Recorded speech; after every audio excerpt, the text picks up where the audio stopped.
What's going on, guys? This is the Illegal Defense Podcast. We're gonna get into it. Great week of sports. Exciting weekend. We're gonna jump right into it. So Yeah, college football, insane weekend. Huge games everywhere. Few upsets, really big upsets happening. Um, yeah, exciting games. A lot going on all fronts, and just another crazy weekend with college football. Doesn't disappoint. Last year a lot of crazy upsets, a lot of crazy games.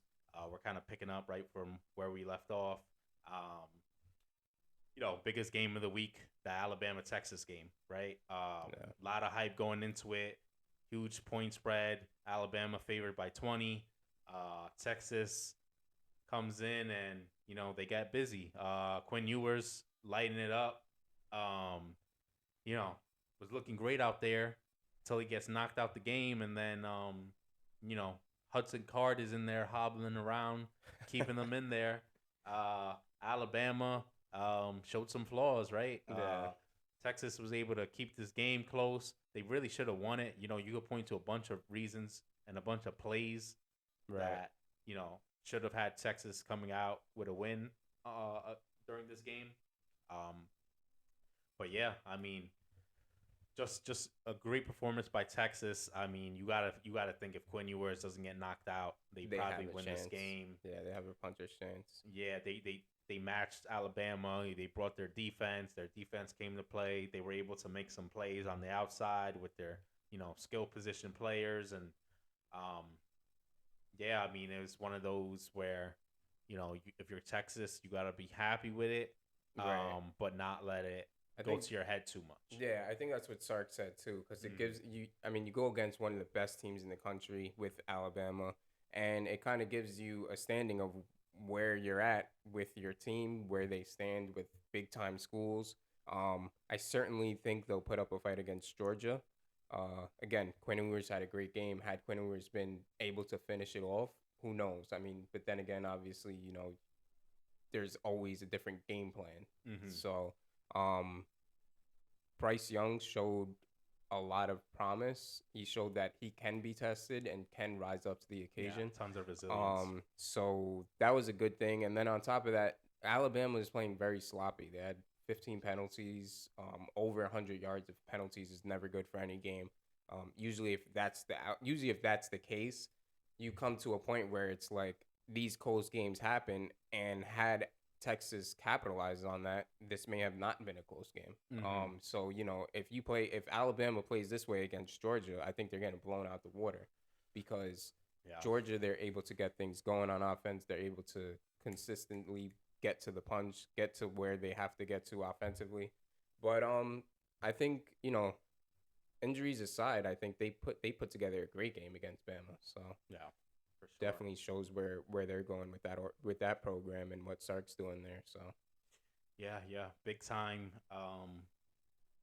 performance by Texas. Didn't get the win, but you know, kind of putting Texas on the map little by little as we go on. And yeah, be excited to see where Texas ends up, towards the end of the season and moving on to future years. Another big game, uh two SEC opponents, two SEC East opponents in Florida and Kentucky. oh, they're both in the East. Yeah, they're both Okay. SEC East. And Anthony Richardson, a lot of hype coming into this. You know, after a spectacular performance the week before, came in and he just really wasn't able to get the job done. Kind of a drop off with you know, on his performance, just because everyone's holding him to such high standards after that last week, um, coming in and absolutely taking over the game. It's kind of hard to put that all on his shoulders for him to have to live up to it.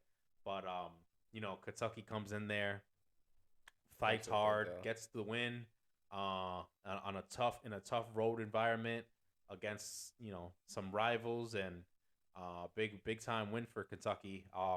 And if we're talking quarterbacks, Will Levis, another guy who came in with a lot of preseason hype, um, kind of really, living up to it at this point. Maybe Yeah. not in the, rocket ship way that Anthony Richardson did to start off the year, but Right. he's proven, in the few weeks so far that okay, he could throw the ball, he could take care of the ball. He's getting his team wins, and Right. Kentucky definitely heading in the right direction, and proving that they are a football school, not just a basketball school anymore, Yeah. and a team that can compete in the SEC, right? You want to talk about the best and hardest division and conference to compete in. You talking about the SEC, and they're competing over there. So Yeah. So I think Mark Stoops has that team. He's rallied them together. Will Levis, he's doing great. He dealt with some pressure. I think Kentucky's defense definitely had a lot more pressure on Anthony Richardson, which kind of rattled him a little bit. Kind of put him in a space where it's like, okay, we don't. Let's see how he handles pressure outside of just like let's like he can his ability to just scramble out of the pocket, extend plays, be able to do bigger things. When you get to the point of like, okay, the play's a little bit dead. Let's see what we can do to keep it alive. Anthony Richardson, I think he's gonna show some struggle, but I think he'll eventually they'll get back on track. I mean, Florida's gonna have some easy opponents also, so mhm. with those easy opponents, that's when you kind of capitalize on the fundamentals of things and try to clean those things up. But I think overall, just like you said, Will Levis played a great game. So those are things that can kind of grab from this Kentucky Florida game. And to play in Florida is tough, just like you were Yeah, saying last tough. week. Yeah, Tough environment tough to be in environment. Gainesville. Great So home field advantage for them. right. Yeah, yeah, for sure. We had South Carolina and Arkansas. Arkansas wins, 44-30. Two teams in a bit of a similar place coming into this season. Both teams that were kind of a surprise to some, getting some wins and building some momentum last year, trying to keep that momentum going. Um, and this game just kind of showed Arkansas is just a little bit ahead of South Carolina. Uh, they had the better players. They become maybe a bigger, I would say, because both are transfer destinations now. You could see by the players that they got in the transfer portal, but Arkansas maybe a little bit more More enticing, maybe ahead. getting more of the better players, and just getting a hard fought win here. Their run game spectacular, Yeah. dominant.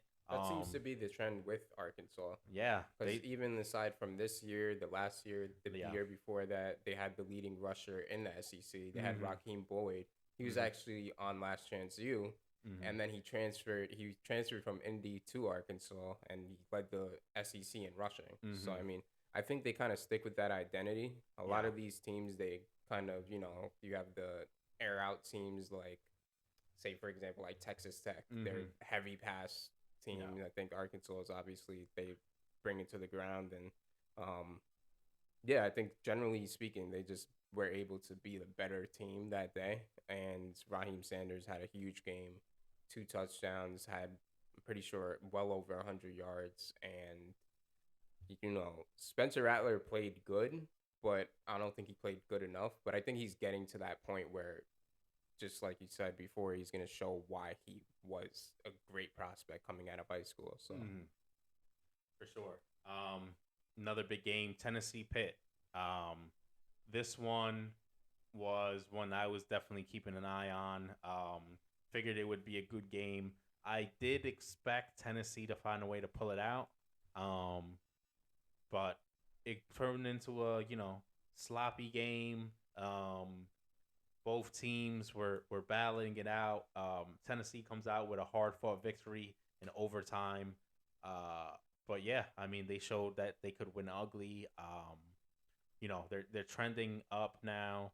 They building on last year where they were a program in the dark ages, and Hendon Hooker comes and he gets an opportunity there and he starts lighting up the offense and showing some efficiency, and um, now they're getting wins on the road against teams that are Pitt's a great it's, defensive team, yeah, right? it's a good They're team a for hard sure. nosed team.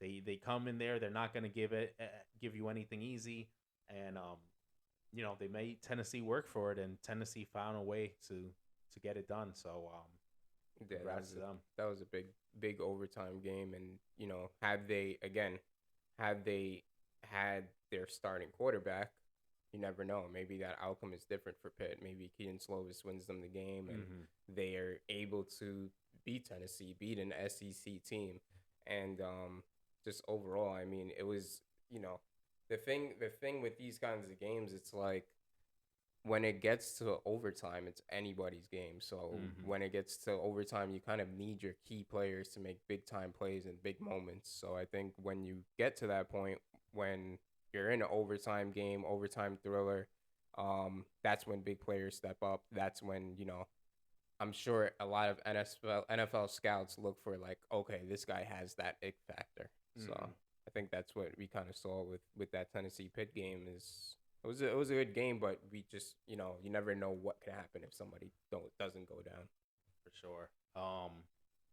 Texas Tech finds a win, finds a way to get a win over Houston. Um, you know, this one was uh, a, not too surprising because Texas Tech has that high-powered offense. They're gonna put up points.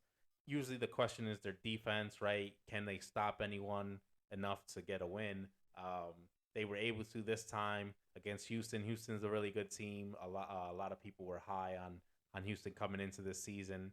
Um, a team that people thought can make some noise, maybe make a New Year's Six bowl. Kind of represent the G5 as one of the better teams out of the group of five teams, but they fall to Texas Tech. They went. Texas Tech gets that win at home. Um, they showed they could outlast a team like Houston.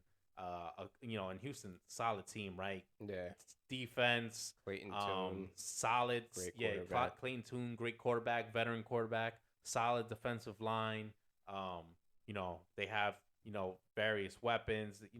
They're pretty good all over, especially for a G5 team. It's the reason why they were making a lot of noise coming into this year. But Texas Tech finds a way, and if you're not paying attention, you might think, oh, why Texas Tech? But yeah, their offense is high powered, and they're Pretty trying to make sure. some noise this year. Yeah, I'm pretty sure they had like well over like 40 passing attempts, and Mm-hmm. that's kind of what they're notorious for, just Right. having a really good air out offense. Um, and Houston did what they could do. They kept it close. They had a really close game last week Mm-hmm. against UTSA, and they were able to really bring that together and win that game. So, um, I think just like you said, Texas Tech, it's just a lot to handle with that offense. So Right. And you know, another close game against some good teams, Baylor and BYU. This was a spectacular game. You know, Baylor was favored in this game. They were ranked higher. But yeah, I mean, it's time to kind of put some respect on BYU's BYU. name. They come back, tons of returning production, another veteran quarterback coming back. Um, they play hard, good on offense and defense. They can play, and they showed it. Playing against Baylor and pulling out that win. Um, as the underdog. Uh, they were underdog last week, got the win as well. So Right. you know, uh, probably time for people to start To taking notice them. notice and respect BYU is coming to play every week. And I think just like you mentioned last week with the experience that kind of set in, just in general, they have leadership in that program. So Jaron Hall showed great leadership, commanded the offense, took control of the game. They didn't really get going until like maybe towards the end of the half, but they had a huge touchdown to end the half, and the entire crowd at that stadium was just going crazy. So I think that kind of rattled the Baylor as well. Um, and just in general, when you have leadership in that type of environment, it's just like it's good. They ended that game. And that game should have been. It shouldn't have gone into Right. like an Yeah, they should overtime. have won So in they should have regulation. Yeah. They should have won the regulation. And the BYU kicker missed two field goals, two game winning field goals. At the end, you see this guy hugging him, and you don't really see that often, especially in the college football landscape that Mm-hmm. we're in now. You see like last year, we kind of go back to Spencer Rattler. It's like Spencer Rattler, he wasn't really rooting for the person that was taking his spot. I mean, Mm-hmm. granted, he's taking your spot. You're an NFL's prospect at the time, and you're looking to kind of make your mark in that kind of realm in college football. But I think NFL scouts see that, and as a quarterback, that's huge. And also, even before you even get to the NFL, I mean, smart move by Jaron Hall, because you have to recognize you're gonna need that kicker. Right. That you need Yeah, that that's guy actually throughout the huge. So rest of the year, right? Jaron Hall is a QB prospect that, you know, we see it all the time. We've seen it with Kenny Pickett last year. He comes in, he goes to work, he puts up numbers, and voila, he's a first round pick. right, Jaron Hall has that ability, right? Will he be a first round pick? I don't know. He has a lot of work to do that. right. But even just to be a third, fourth round pick, right? It's still big. However he wants to go, it's still important for him, um, in terms of prospects wise to get to the NFL, and for his own college career, right? He's still Right. playing for something. He still wants to win. So, recognizing that, yeah, we need our kicker's confidence high. You don't want your kicker being a head case, and Yeah. because once that happens, we see that all the time, whether it be college or Or NFL. NFL. Those guys get rolling, and kicks go all over the place, and you're And missing you kicks just left and right, yeah, and next thing you know, the next week you're waived because yeah, you yeah, missed yeah, yeah. a few kicks. So Could, it's it just could be a crazy. disaster. So, yeah, good veteran leadership by Jaron Hall, and good win by BYU. Another game. We mentioned UTSA earlier. They went up against Army. They pulled out a close win. UTSA, I'm not surprised anymore. With them winning close. This is Right. kind of their MO at this point. They fight hard. They play well. The game gets tight. They believe in themselves against just about anybody in the country. That if it's a close game, they're gonna pull it out, and that's what they do this time. They Yeah. go in, and they get a win. I guess the Army team that fought them hard. Army kind of was doing a lot of the things that UTSA does. Bounce back late. Pick up timely scores, and they made UTSA fight, but UTSA finds a way again. Right. And just down to the wire kind of thing. Their quarterback is great. Yeah. I think you look at their quarterback, and again, a lot of these quarterbacks seem to be handling a lot of adversity early on, Mm-hmm. especially early on in the season. I mean, it's only week 2, and a lot of these quarterbacks are already being tested. How do you bounce back? How do you handle playing from behind? That's huge because anybody could play with a lead, and then it's kind of banking more so on your play calling and more so on you keeping control of the pace of the game. But when you're playing behind and your back's to the wall, you really see who has that it factor, who really has that kind of dog in them to just be able to pull away in those big games. So that was a big game by UTSA. Yeah, for sure. We talked about some big games, but we can't forget some huge upsets this week. Um, Teams just getting knocked off in different ways. One of the major ones was Notre Dame losing to Marshall. And not a good performance by Notre Dame. I mean, Marshall just straight up looked like the better team.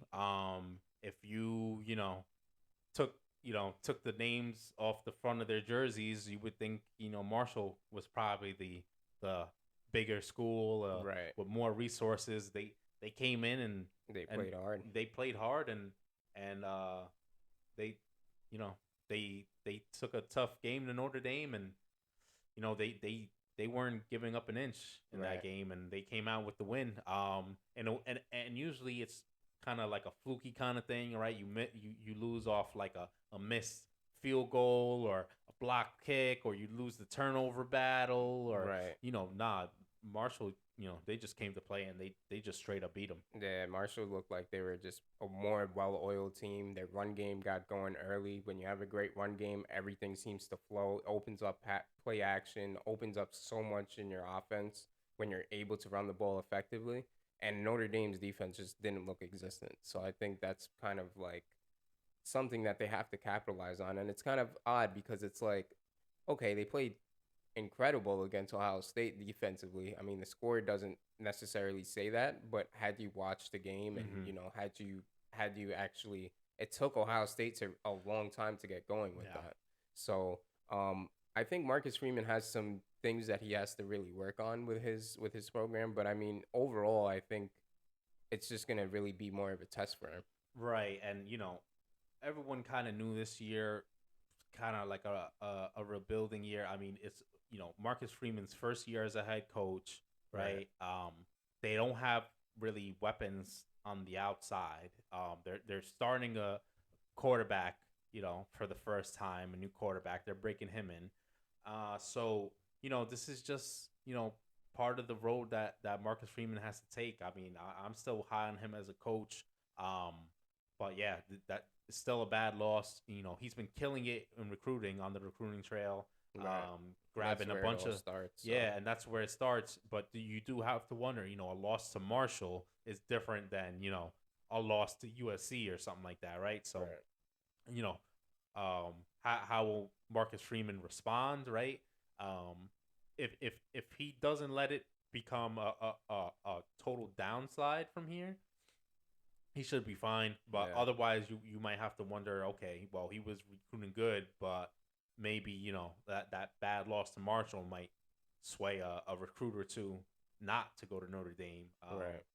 So who knows? But you know, more upsets.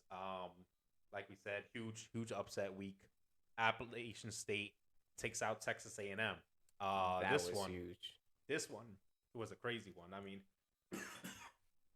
mean, yeah, huge game. Texas A&M.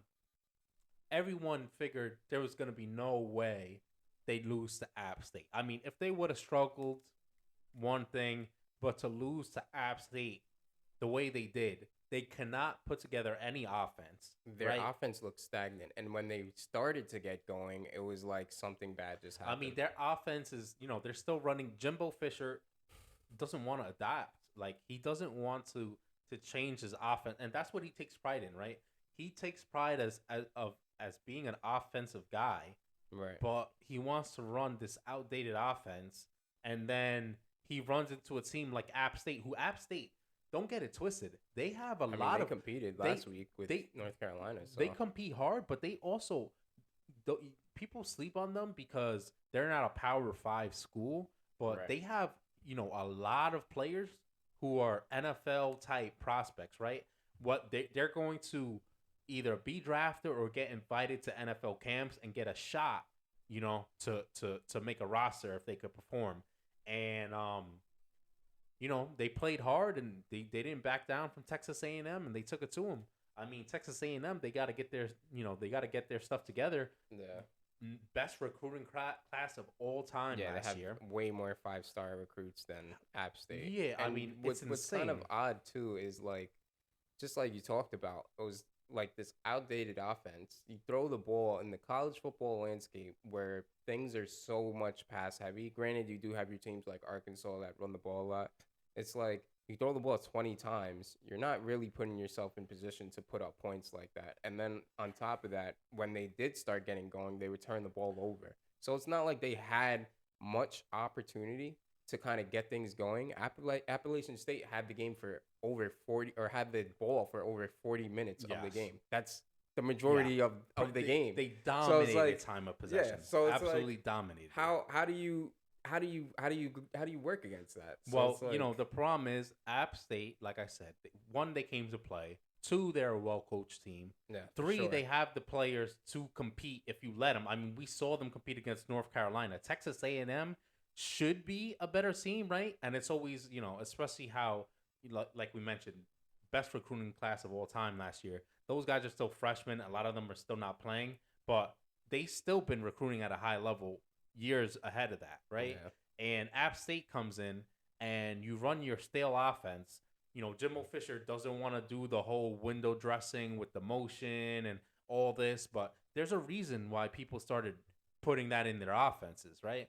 Right. And yeah, they're a decent defense. I mean, they have, we talked about they have good talent. They have, some top level guys on their defense that are, you can't just let I them think pin back their ears and go after your quarterback yeah, like you that. can't. And I think the problem is like, granted, you can kind of have that offense in play, but you have to have it well coached. You have to have it be a well-oiled machine. If you're gonna be, it's kind of like if you're gonna be a power eye offense, which is kind of non-existent in the spread offense kind of situation that we are in with college football, then you have to at least be able to run it effectively. And if you can't run it effectively and your players aren't running, or if your players aren't wanting to play for you, I think it was just simply he got out coached. And it's kind of like, what's really going on in Texas A&M, like with Jimbo Fisher. So Look, and I don't know. and they're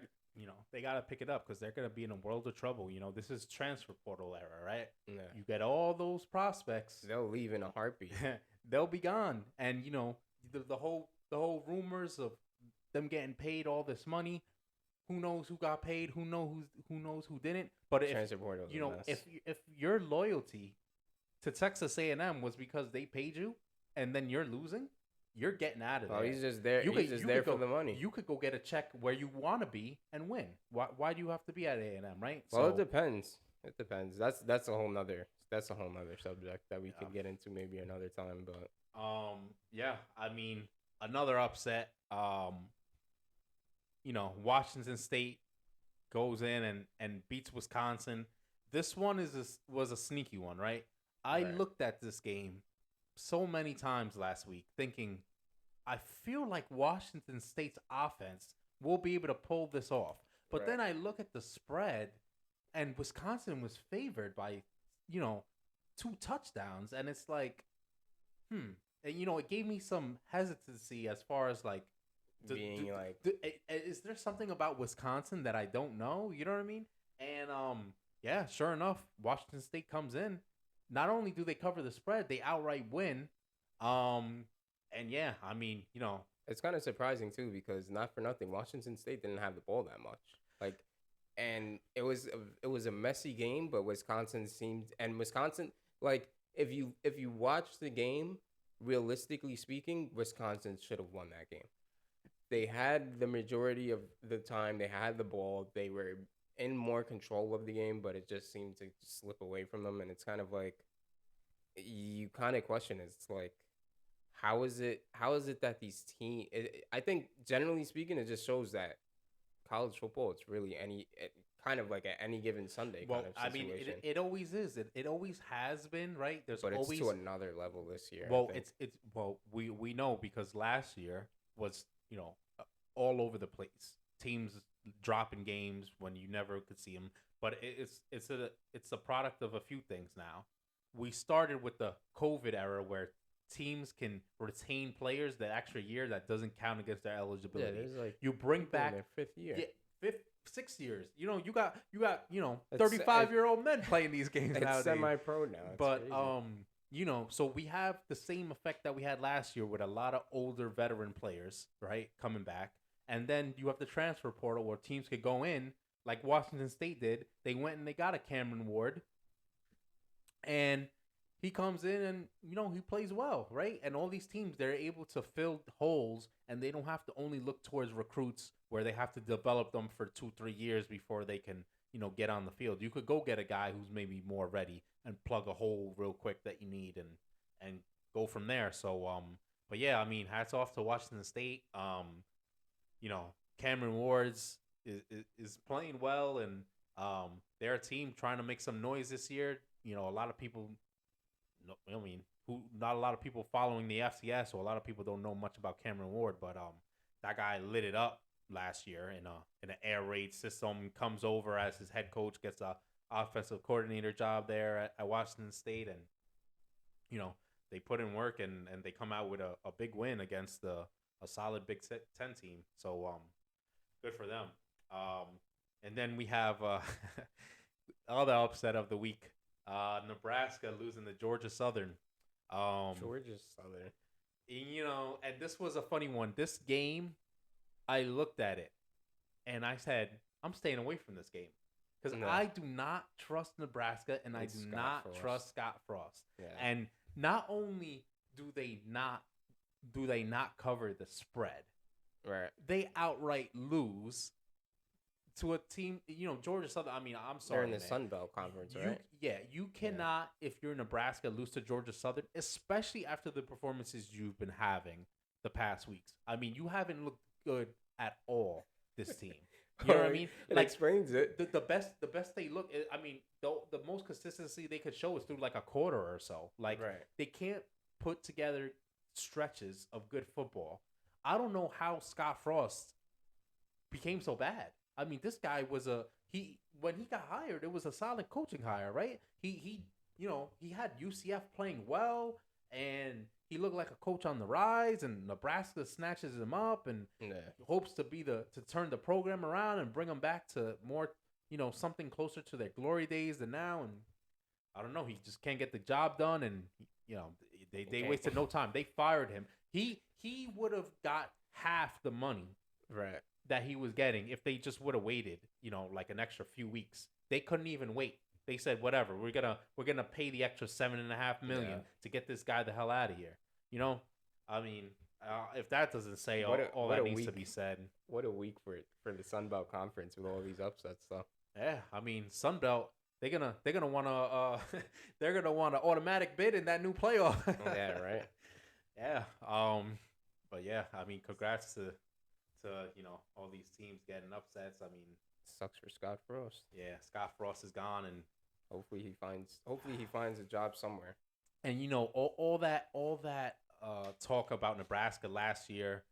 Oh, they're maybe the best the best 3-win team we've seen. All these close games, they lost by all these 1-possession games, and they just continue losing. Everyone's like, there's no way this can continue. There's no. I mean, they're losing. They're the best 3-win team. That's how you know you're. Yeah. And it sucks because they've been like, it's like Nebraska, Iowa. They're known for being like those kind of like, that's where I'm gonna get my lineman. That's where I'm gonna get my tight end. I know that's where the players in the trenches are developed at. So it just sucks that they these programs just get to where they are now. Yeah. For sure. Some other games. Just to run through them, Iowa State gets that win over Iowa. They've been trying to get that win for a while. Finally got it. Iowa, I mean, that team, no offense from them. I mean, just take the under every time. So Iowa State gets the win there. North Carolina gets the win over Georgia State. Duke loses to Northwestern. Surprising for me. I had Northwestern winning this game. Duke pulls it out, though. Congrats to them. Virginia gets destroyed by Illinois. Another one. I had Virginia winning this game easy. But Illinois came to play this game. Their running game is solid, and they pulled out the win here. Kansas gets the win over West Virginia. There was a little bit of whispers about Kansas maybe getting this win, and they got it. They got a win over a solid West Virginia team. West Virginia, went down to the wire with Pitt. But yeah, Kansas gets the win. Good for them. They'll take any win they could get. You know what I'm saying? For a team that's generally always in the bottom of the league, they find a way to get a win here. Wake Forest beats Vanderbilt. Vanderbilt, bottom of the SEC team. They put out a performance against Hawaii, but Hawaii might be the worst FBS team. They're certainly one of the worst. And, some people had Vanderbilt winning this game because of, how their offense looked at times earlier in this short season so far, but no, they were no match against Wake Forest. Ohio State takes care of business against Arkansas State. We get to see the Buckeyes get back into some kind of rhythm with their offense, put some points up. Yeah, I think they needed that after that Notre Dame game. Yeah, they certainly needed that. Georgia 33-0 against Samford. Nothing more to say about this game as expected. USC 41-28 against Stanford. Stanford, not Samford, who Georgia played. And you know, I had USC as the best bets last week to cover No, that spread. They were at like -9. You could even get a -8 at some points.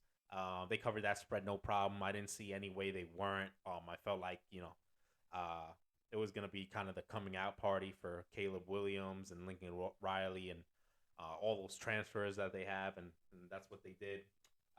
Hawaii lost to Michigan. Michigan pounded them. that's Um, expected. as expected, as I just mentioned before, Hawaii, one of the worst FBS teams. Um, they let JJ McCarthy shine in this one, and now he'll be the quarterback going forward for Michigan. Clemson takes care of business against Furman. Not much to say here, as expected.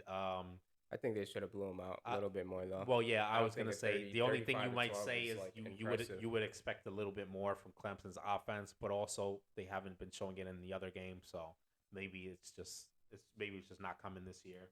And then we had Oklahoma taking care of business against Kent State, 33-3. Um, you know, not much to say here. Just another get right game for Oklahoma. We'll move on to preview, right? Week 3 in college football. Lots more games, big games coming up, exciting matchups. I guess we'll start with, Georgia, South Carolina, two SEC East teams. Um, this game is at South Carolina, Georgia. Uh, 24 and a half is the spread here. Is it really? Yeah, Wow. that's the spread here. This is coming after South Carolina's lost to Arkansas, um, where Arkansas won pretty handily, and Georgia, currently the number one ranked team in college football, starting at 3, kind of putting everything together, showing that they have some offense and their defense is still elite. Um, but yeah, I mean, this game, I this is the type of game that Georgia might lose, right? Not just another SEC team, but a conference opponent or divisional opponent in another SEC East team. Um, yeah, I mean, South Carolina is still a good team, right? They lost to Arkansas. Arkansas is a great team, Yeah, right? Arkansas They've been showing certainly showed they're it. they're certainly trending up, top 10 caliber team. South Carolina loses. Okay, fine. Now you have Georgia coming in. Um, Georgia's gonna still be a great team, but we see these teams, they drop games sometimes. This could be a sleeper where they come in here and South Carolina maybe keeps it a little close, hangs around, and I could see South Carolina finding a way to surprise some people and get this win. Um, will Georgia probably win? Yeah, Most likely. but I think there's a chance here where this could be a little tighter than people think. I think 24 and a half points. Um, I That's a don't know. lot. I think people might see what happened with Oregon. I think Yeah, that's going to happen again. I don't think that's happening in this game. I think I, it I, is. I think 24 and a half points. Give me those points for South Carolina. I have more confidence in them than that. So we'll get back to that next week. I think Georgia's gonna win that by. I think Georgia's gonna. I think they may even shut out South Carolina. You got to think about it. Georgia's only let so far this season. Their defense has only let 3 points. Yeah. That was the 3 point. Well, was it 3 points that Oregon scored? I believe so. Well, I mean, they play Oregon and Samford, so Yeah, I mean, you're Samford going. is- It's really right. just Oregon, right? But- One game, and you had Oregon. Their coach Dan Lanning, he's like worshiping Kirby Smart the whole time. Probably didn't even want to win the game. Yeah, I mean, I don't know. I think the game, the way that Oregon game went, it's just not how all the games go, right? Can Georgia do that again? Yeah, they can. I just I just don't think that's it'll what's happen gonna with happen. South Carolina. Yeah, I just don't think it's gonna happen this week. Another huge game. We have Miami, who's looking great under Mario Cristobal, going in and going up against Texas A&M, who's in shambles right now. Yeah, right? I think they'll upset them. Yeah, and so in this one we have Texas A&M 5.5 point favorites Um, you know, Miami's coming in there. Their quarterback Tyler Van Dyke has looked great. Um, their team plays together. They look like a team on the rise. Uh, you would like to see some more help emerge in the wide receiver room. That really hasn't showed up. But otherwise Miami playing great. This is a weird one. I can see Miami winning this game, but also I can see them covering for sure. I can see Texas A&M waking up. This is going to be a huge game for them, right? It's kind of all on the line already when you lose that badly. Generally, when you're a good team, you bounce back, and we've seen other teams get upset before. Right. You don't get upset usually and then lose And then again, lose again, right? yeah, back to back. But now they're going against a Miami team who's a good team. They might be able to beat them whether they got upset last week or not, right? So it's a tricky one. Um, but yeah, if you got to throw money on this, I think I think you go take Miami with the points. Um, but I wouldn't be confident in that either way. I could see both outcomes here. Texas A&M might bounce back and you know put on a great performance and come away with the win, and they're at home. You know what I mean? So right. you got to take that into account as well. Um, another team we talked about earlier, UTSA, always a hard team to go up against. They find a way to keep it close. They play Texas. We talked about Texas having to find a way to stay grounded and not, you know, think too highly of themselves after keeping the game close with Alabama. They should have won that game. They didn't, right? Everyone thought it was going to be a blowout. It wasn't. They showed that they can hang with Alabama. Now they have UTSA coming in, which is a tough team. A tough team, man, and they're gonna fight. And they, the same way that Texas probably said to themselves, "Yeah, we could keep it close with Alabama." UTSA is saying about Texas, so um, that's gonna be a tough game. Quinn Ewers is not gonna be playing. He's gonna be out a few weeks. I don't even know what's going on with Hudson Card. He's limping around. Probably we see him is my guess, but that's not even certain right now. This is a 12.5 point spread. Um, I could see Texas getting this win by the way that they played Alabama. I mean, they play like that. They should get the win. But yeah, I mean, I like UTSA 12.5 points. I mean, they keep games close. So right. I'd be very comfortable with that. Um, you know, we'll move on to BYU versus Oregon, right? Oregon, like we talked about, got destroyed by Georgia in week 1. Really hurt them. I mean, people had them overranked for sure, but yeah, they just got destroyed by Georgia. They have BYU coming in, who's hot right now. They've been pulling out wins against strong opponents. They're battle tested. Like we mentioned earlier, tons of experience. So they go into this game is at Oregon, and I actually expect BYU to win this game. Oregon is the favorite in this, because they're at home. I think they have a weird 20 game home winning streak. I think it's like the longest in the Pac-12, but yeah, I still like BYU here. BYU and you get them at plus 3.5. That's a good, yeah, that's definitely good. Good, to take good deal for me. You know what I mean? So yeah, I take BYU in this as well. I think their quarterback is going to put them on their back again. And Oregon, yeah, they have that streak, but Oregon also they haven't really gotten on track yet. So I guess this will be kind of a good. I guess that'll be kind of a good determination to kind of see where they're at, really. Right. Um, another big game, Penn State versus Auburn. So Penn State, had Auburn come into Happy Valley last year. That was a whiteout game. This year they go play at Auburn. This is kind of like the battle of the home team advantages over here. Two of the best home team advantages in college football. This game, like I said, at Auburn, Penn State is a 3.5 point favorite, probably mostly due to just Auburn not really showing the greatest offense so far. Their quarterback, he could run the ball, he could do some things, but he's not gonna really destroy you with his arm. Penn State looking great, right? They went in, they got the win at Purdue, then they got a solid win against Ohio, where they dominated. So they're the favorite, but yeah, I don't think you could sleep on Auburn here. They find a way to pull wins out.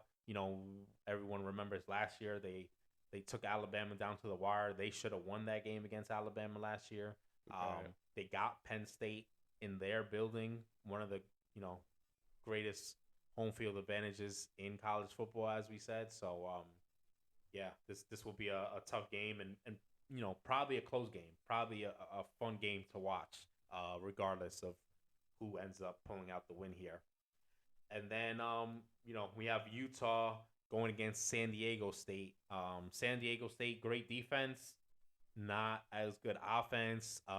Utah, kind of a little bit of both. Huge favorites in this game though, 21.5 points. Um, they dropped like 70 last week. I mean, not against a great opponent. That's crazy. To drop 70 isn't easy. Yeah, in general. exactly. And we Against saw them. any football We team. saw them go toe to toe against Ohio State in that Rose Bowl. Right, they kept it close. That went down towards the end of the game. So I like Utah here. I probably usually wouldn't like them to cover, but I think they have a decent shot. It's 21.5 though.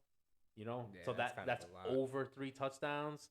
So that's a real tough one if you're gonna put money down. But yeah. Either way, Utah should come out with a win here and move on. Some more interesting matchups. We have Florida State at Louisville. This one's the early game, Friday night. Florida State coming off that win against LSU. Louisville looking to get it back on track. I mean, they had some struggles this year. They lost in week 1 against Syracuse. Malik Willis or Malik Cunningham, sorry. So Malik Cunningham just hasn't been performing up to speed yet. So maybe a bounce back game for them. But Florida State is favored here on the road, 2.5 points. Yeah, that one would be a fun one to watch. Mississippi State -2.5 at LSU. Can LSU pull this one off? Yeah, but it doesn't seem like they have the momentum right now. Butte doesn't look interested in this offense, and Mississippi State is really underrated this year. Their offense is high powered. They have some solid defensive pieces. I like Mississippi State in this one, and I like them to cover on the road at LSU. Another pretty nice matchup. We have Michigan State versus Washington. Washington actually favored 3.5 points. I'd take Michigan State. Yeah, I I'd think take Michigan with the State as 3.5 well. points. I think Bell Tucker's gonna have his boys ready to go, and I think they get this win on the road. This is a huge one for the Big Ten though, because Wisconsin lost, and there's Iowa lost, Nebraska's Nebraska losing. lost. You need some of these other Big Ten teams To at least represent the yeah, conference to and make it a little to bit get more some wins, reputable. right? So so Michigan State's gonna have a chance here to go on the road to get a solid win. Texas Tech is going to North Carolina State. North Carolina State favored by 10.5 here. This one's a tough one. Texas Tech pulled out the win against Houston last week. That was in their building. This time they go on the road, but North Carolina State, they got to be careful because they don't want what happened to Houston to happen to them. 10.5 point spread. It'll be a tough one. I can see this game being a potential blowout if North Carolina State gets rolling. I mean, they have a lot to prove, and they expect to be a top team this year, and they haven't really shown that much consistency yet. So And they're playing at home, so and they're playing at home against a high-powered offense where they could have the chance to either get in like a shootout or just get on track and prove their defense could play and score points themselves. So you know, Devin Leary at home here has a shot to get another win. Um, Fresno State going to USC. USC 12.5 point favorites here. Um, this should be a win by USC. It's just kind of about how close this would get. Fresno, it's been looking kind of disappointing this year. Um, you would have thought they'd be off to a better start. So this could be a blowout by USC, but also if Fresno comes to play, maybe they play the way that everyone thought they would this year, and they could sneak up on USC if they don't if they don't really stay on their P's and Q's. Right, exactly. Some other games, we got Oklahoma at Nebraska. Oklahoma minus 10.5 there. Nebraska in shambles, should be an easy win for Oklahoma. South Florida going into Florida. Huge spread, 23.5. Florida's at home. This should be a get back on track game for Anthony Richardson. No passing touchdowns. Maybe he gets a chance to light it up this week and kind of get his team building back some more momentum that they might have lost. We have Toledo going against Ohio State. Ohio State minus 32 here. Toledo can play. I mean, they have an offense, right? It's crazy. But Toledo has an offense, so that minus 32 from Ohio State. I mean, there's more than a decent chance that they don't cover against a team like Toledo. But it'll be interesting. I think my thoughts is that they probably do cover here. I think they showed they were getting back on track last week. I think this week Ryan Day gets these guys in line and really puts on a performance while they can before they ramp up and start taking on better opponents. Yeah. UConn at Michigan. I mean, UConn, terrible team. Michigan favored 47.5 points. Wow. Yeah, I think Michigan blows them out the water. Yeah, Michigan's probably gonna wipe the floor with them. Nothing to see here. Not even worth tuning into unless you just want to see a bunch of highlights or something.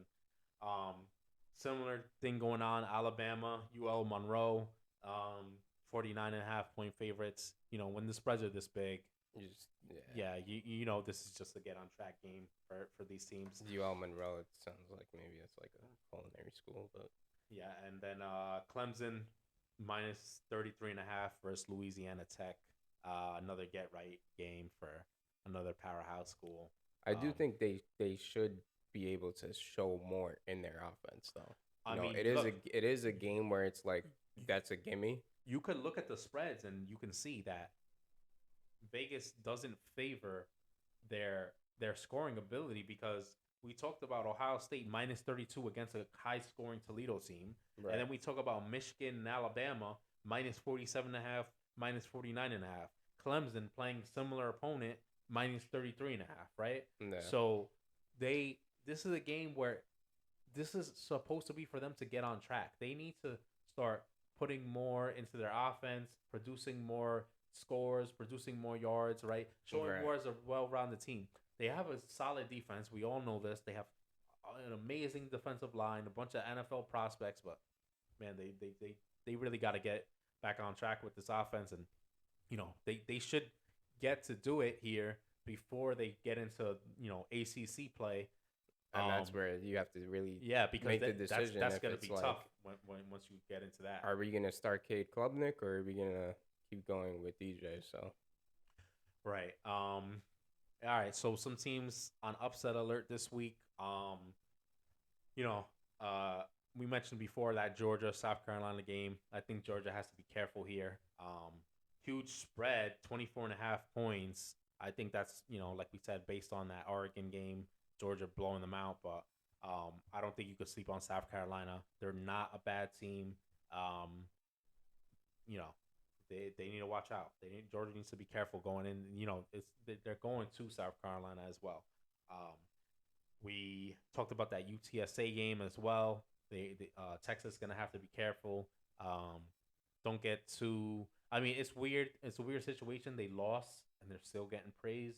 But, you have to stay focused. You have to stay hungry and not let that go to your head, because UTSA, if you give them the chance, they'll they'll take advantage. So Yeah. Texas definitely needs to watch out. Especially since they don't have Quinn Ewers too, so that's Right, another factor. and you don't want to go from this high of like everyone talking great about you because you kept it close with Bama to then losing to UTSA, right? Yeah. People in the know, they know UTSA is a good team. If you're somebody else, you're like, oh, see, Texas was a fraud all along. They're not back, So, take care of business against UTSA, and then you'll be all right. We talked about this Texas Tech versus North Carolina State. Texas Tech is in this just because of their offense, right? They could keep it close. They have some players on defense that can make timely plays for them when they need it. So, North Carolina State needs to watch out for that. And then Fresno State against USC. Fresno State hasn't performed great lately, but there's no reason why. They just kind of haven't been right yet this year. As a USC looks at this game as just another gimme, this could be a come down to a tight one. Fresno State, they have a solid quarterback and good wide receiver in Jalen Cropper. So, the USC needs to watch out for this one. Let's go into some best bets for this week. We have Oklahoma against Nebraska, minus 11.5. That looks like money in the bank. I mean, yeah, I would take that. You would, it's a weird one because you would also think that by removing Scott Frost as how bad they are, maybe it's a net positive. But I still think Oklahoma is just too good here, and I think 11.5 points. I'm comfortable. I don't think spread. I don't think Nebraska is. Nebraska is. They just lost Scott Frost. Maybe it is a positive. Maybe these guys go out and rally against Oklahoma, but it also takes some time transitioning into that. Having a new head coach, having a new play caller, having somebody being in charge of everything. So I think Oklahoma definitely covers, and I think they take care of business at Nebraska. Right. BYU at Oregon. We talked about this game earlier. Oregon's the favorite here. And I think BYU is gonna win this game. So I'll take the 3.5 points that they're giving me and put it on BYU to take care of business.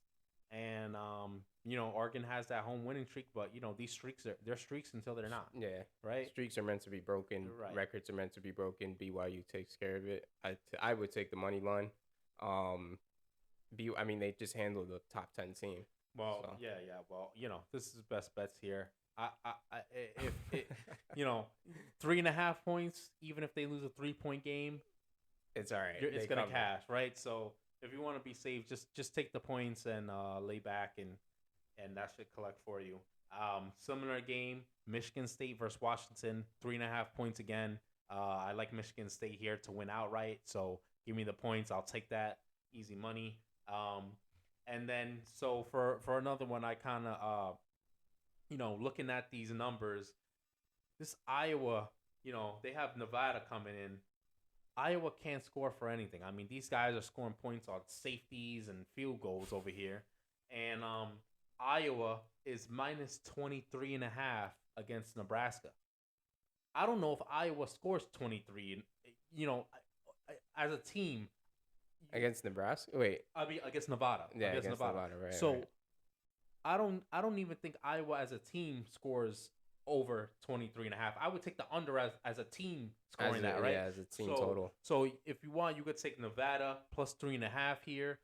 You could also just take the under for the whole game, and that's, you could get 38.5, 39. It actually started at 40. People have been hammering that under because, you see the past scores from Iowa. They don't score. Their opponents don't score. It's insane. So, I love that play here this week. Let's go into some stock up, stock down. Some teams that are looking good and some teams that are kind of trending the other direction. Some SEC teams, 3 of them here, trending up in Arkansas, Kentucky, and Tennessee, all getting some big wins. Kentucky and Tennessee with some hard-fought ones. Big wins for them and their programs trying to climb that SEC ladder and become a better team. And Arkansas just looking great all year. You know, they're looking better each game, and top 10 team now looks, and they just look to continue to to keep take care building of up these business. wins. Yeah, And then on top of that, just their run game. They may be the best. They may be the best run team in the Power Five. Yeah, yeah. yeah, So for sure. Then you have Texas Tech getting the big win over Houston, showing they came to play, showing their offense could last. BYU, who we talked about, you know, two wins against ranked opponents already.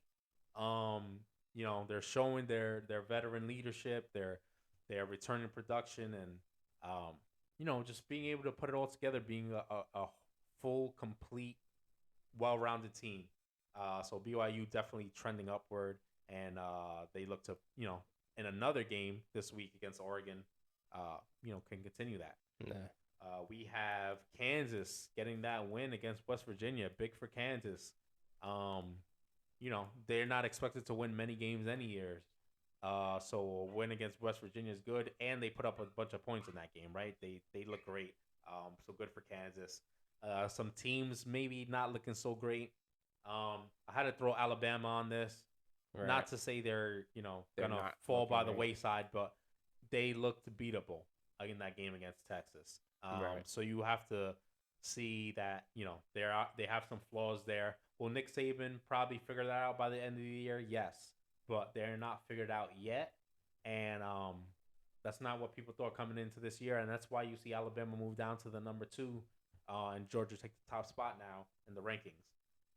Texas A&M, like we mentioned earlier, can't Just lose. an outdated. You just can't lose to App State like that. And App State is a good team. None to take away from App State, but you can't have the players you have and go out and lose and fall flat like that. That was just a horrible loss. And they have another tough matchup with Miami this week.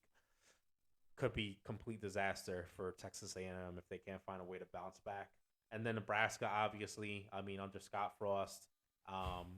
If when you got to get fired this early, that's just. It's just all bad signs. Your stock is falling. None more to say about that. So yeah. Now we can transition here to some of these NFL games. Great week 1. Yeah. A lot of good games coming up for week 2, but we'll start just recapping some of these games in the opening week of the NFL. Yeah. I think huge opener with the Rams Bills game. I think lived up to the hype of what the game would be. Not so much on the Rams side, being that the Rams, there's so many questions with the Rams. There's so many things going on with them. Whereas the Bills, they kind of have that continuity, being that everybody is still together. They're still, and then on top of that, you add Von Miller in a pass rusher. Crazy contract, but the way he played that game, I'd pay him that money too. Mm-hmm. So, lived up to it, and they're just picking up right where they left off, and it's just like it's phenomenal the way that they looked on offense. Yeah, and watching this game, it was close in the beginning, really just because the Bills just were getting turnovers and they were playing things were happening in a sense, but they weren't. Yeah, so they were playing well, but they let the Rams hang around because they gave the ball away, and sometimes where the Bills should have put some points on the board resulted in turnovers, things of that nature. But right, Josh Allen looked amazing. He was running guys over. He's making throws. The play calling looked good. The defense looked good. Like you said, Von Miller was playing great. Receivers played well. Right. So I think all-around game. The thing you could say with the Bills is just in general,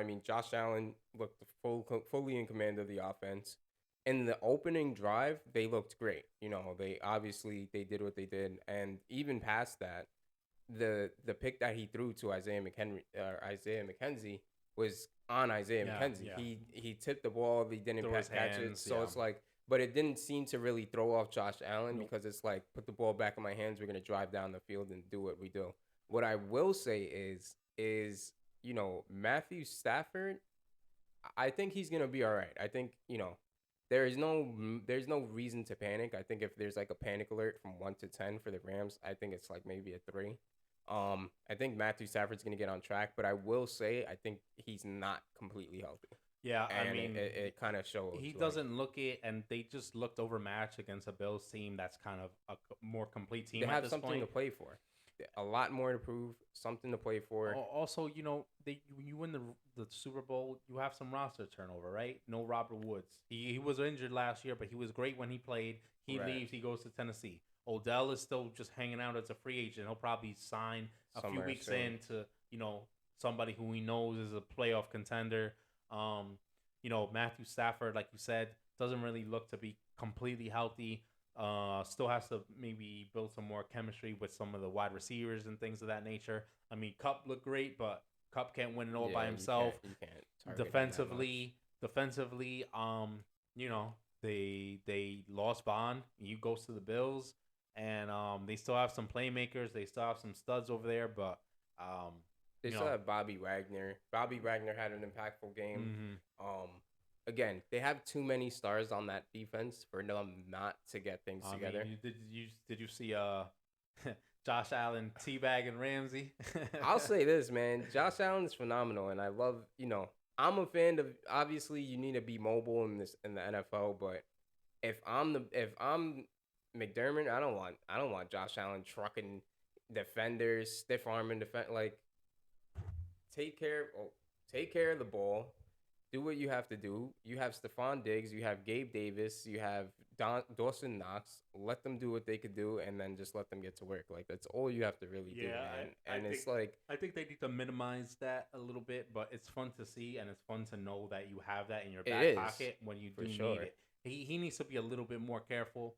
Um, but you also look at it, yeah, he's a big guy, man. He's like Ben Roethlisberger, running around. He could bang, and um, Right. it's a good weapon to have when you need it. They probably didn't really need it so much this game. I It mean, I was guess more at just times like they did, but yeah, this was definitely a statement game, and you could see why so many teams had the Bills as a Super as a Bowl Super pick. Bowl favorite, right? Yeah, I mean, he completed most of his passes. and to be honest, you kind of saw that when they lost to the Chiefs, right? They lost that game to the Chiefs in the playoffs, and you kind of looked at it like, oh wow, What the could have game was happened? phenomenal. They could Nah. have easily won that game. Wow. Next year they come, they bring back the same core of that team. They make And some additions, improvements. Another year together, watch out, and mind you, that's what it looks like. Tre'Davious White wasn't playing that game, Mm-hmm. so what I was at least looking for was Matthew Stafford taking advantage of some of the backups plugging into that role into their secondary. Um, but again, I think it's more so Matthew Stafford just hasn't built that trust yet. Also, it's week one. You have the complete off season and way more. You have way more time to prep for these teams.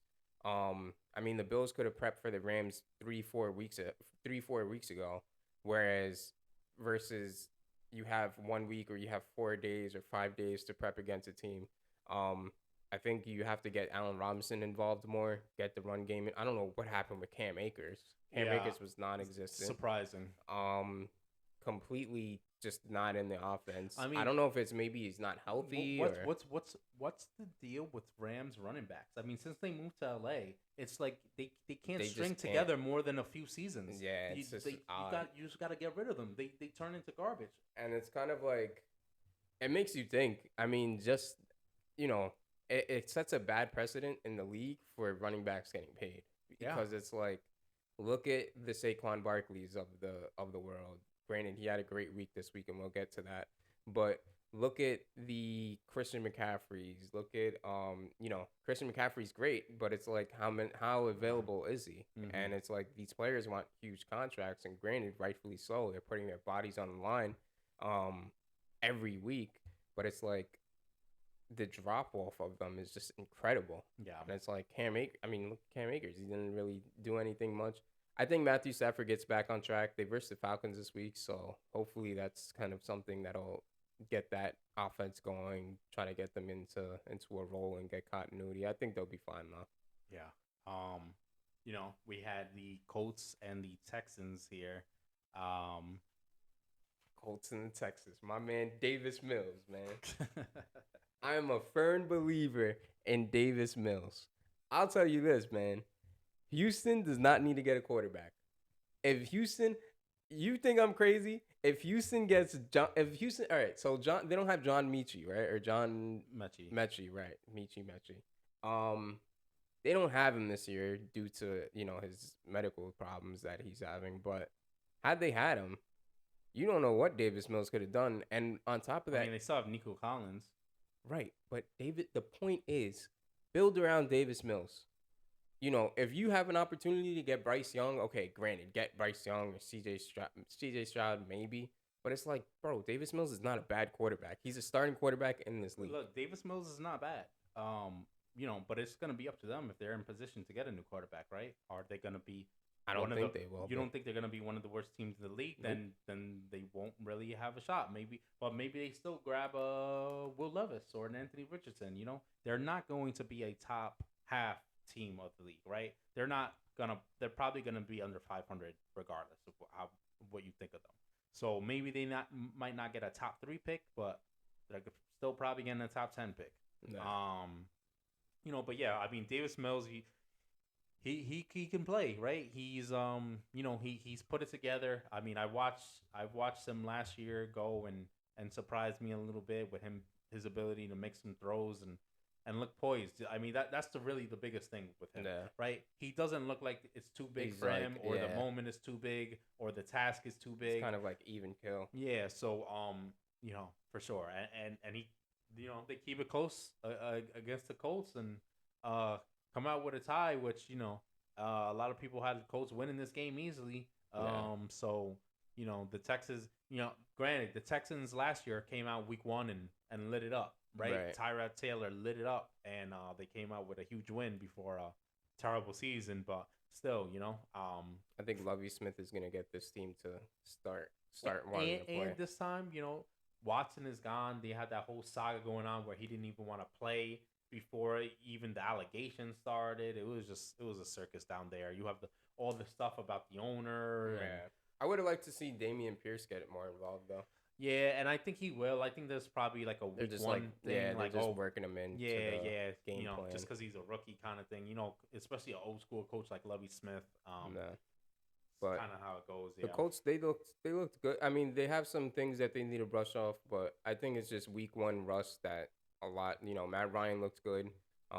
There's a lot of receiving drops, like just in general, and it's just like, once they get on the same page, I think they're playoffs. I think they win that division, just like we said last week. And I think, I don't know. I think they'll be all right. Plus, Michael Pittman, I think he's gonna have. I mean, he had a great season last year, but I think he's gonna be like Matt Ryan's go-to kind of guy. He had 13 targets last week, so yeah, that's gonna be pretty big. We have the Niners and Bears. You picked this upset last week. Yep. This game, crazy rain over there in Soldier Field. It was a nasty throwback game.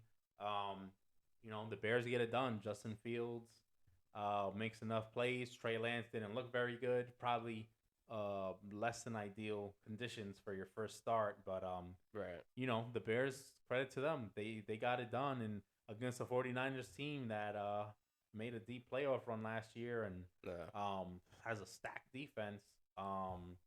Trey.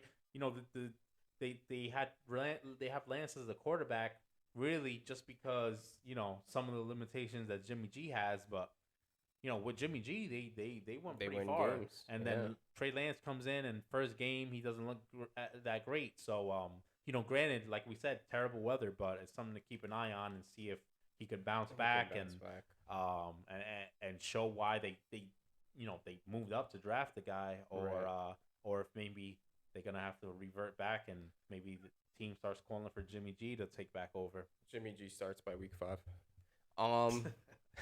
I just don't believe in Trey Lance. I think Granted, he didn't have George Kittle, and when you have your tight end, that's huge. Like when you're, especially for rookie NFL quarterbacks, a run game and a tight end, those are your security blankets.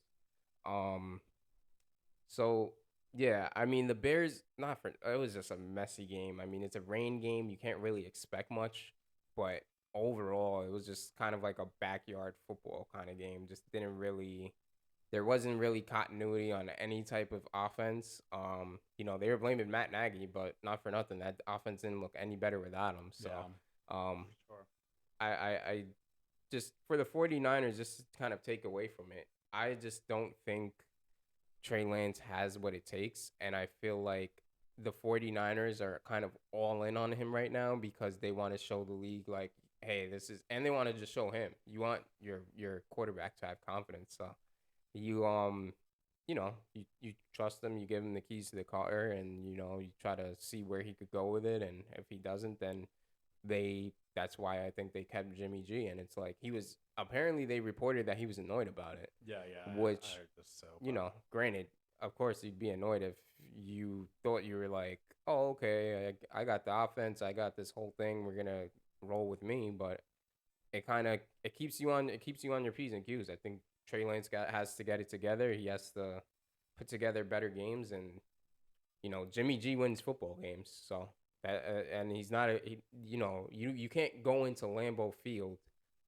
at as a complete underdog, win that game, and then just be marked as, oh, he can't really make big time throws. But like, he was making crazy throws. He pretty much played out Aaron Rodgers. Um, so yeah, I mean that's the whole deal with the 49ers and the Bears. yeah, another game. The Eagles and the Lions. We had I had picked this as the Lions as a chance to win this game, and I thought they would cover the spread. They covered the spread here, in a game that the Eagles were able to find a way to win. But the Eagles, they AJ Brown looked great. He was flying all over the field. But the Lions look good. I mean, I think Yeah, this Eagles team. A lot of people had them projected to win the NFC East this year, and you know, for them to have a close game against the Lions. I mean, maybe I don't know. I think a few people are higher on the Lions this year, especially after Hard Hard Knocks. Knocks. Yeah, They're kind of like a little bit of a favorite of some people that people are rooting for them now. But yeah, I mean, I think they have a decent team. I think Campbell's a good coach, and um, they lose a close one here, but um, I think they showed they towards showed the end of promise. last year they were trending upward. I think that they show they're kind of picking up right where they left off, and Yeah, I think there's no question they get more wins than they did last year. So yeah. I think and they kind of found their identity with, all right, let's give the ball to the playmaker. Like, let's give mm-hmm. our ball to DeAndre Swift, let him go to work. Um, St. Brown, let him get to work. And Jared Goff, I mean, he had a bad rep for the Rams whole spiel, but I mean, he's a good quarterback. Like, he's not a phenomenal quarterback, but you know, you could throw Jared Goff in pretty much any offense and he'll get things going. So I think he showed a pretty good game. They almost rallied and came back and beat them, which was great. I think honestly the whole world is rooting for the Lions, except for whenever their opponent is really versing them. I think you Mm-hmm. don't really want to see it, but I think the Eagles have some concern because Right. you put up 38 points. None of them are passing touchdowns. Mm-hmm. So that's quite concerning. Um, on Jalen Hurts' part, Devontae Smith didn't really get too involved, maybe because AJ Brown was kind of like, Hogging all the targets. yeah, he was getting. I mean, he had a lot of targets. You look at the depth chart. I mean, the box score. He had 13 targets, so it's kind Mm-hmm. of like that's a lot to deal with. But I think Jalen Hurts. I mean, I don't really necessarily. I'm not a believer in Jalen Hurts, but um, if they want to win that division or do anything, I think he needs to show improvement in his passing because there was a lot of passes in that game that he just didn't make at all, and it was kind of concerning Yeah. considering the weapons they got out this off season. So Yeah, I think it's pretty clear that that team is gonna go as far as Jalen Hurts takes them. Right, if he could start lighting up and throwing dots everywhere, they're probably gonna go far and probably win the division, like some people think. If not, they might drop some games that that they, are important. yeah, yeah, they might drop Division some big games, games. who knows? Um, we had the Jaguars losing to the Commanders, 28-22. Um, this one is a bit of a weird one just because both teams are not really expected to be great. But I think there were some positives for both teams, right? The Commanders, I mean, they showed with Wentz.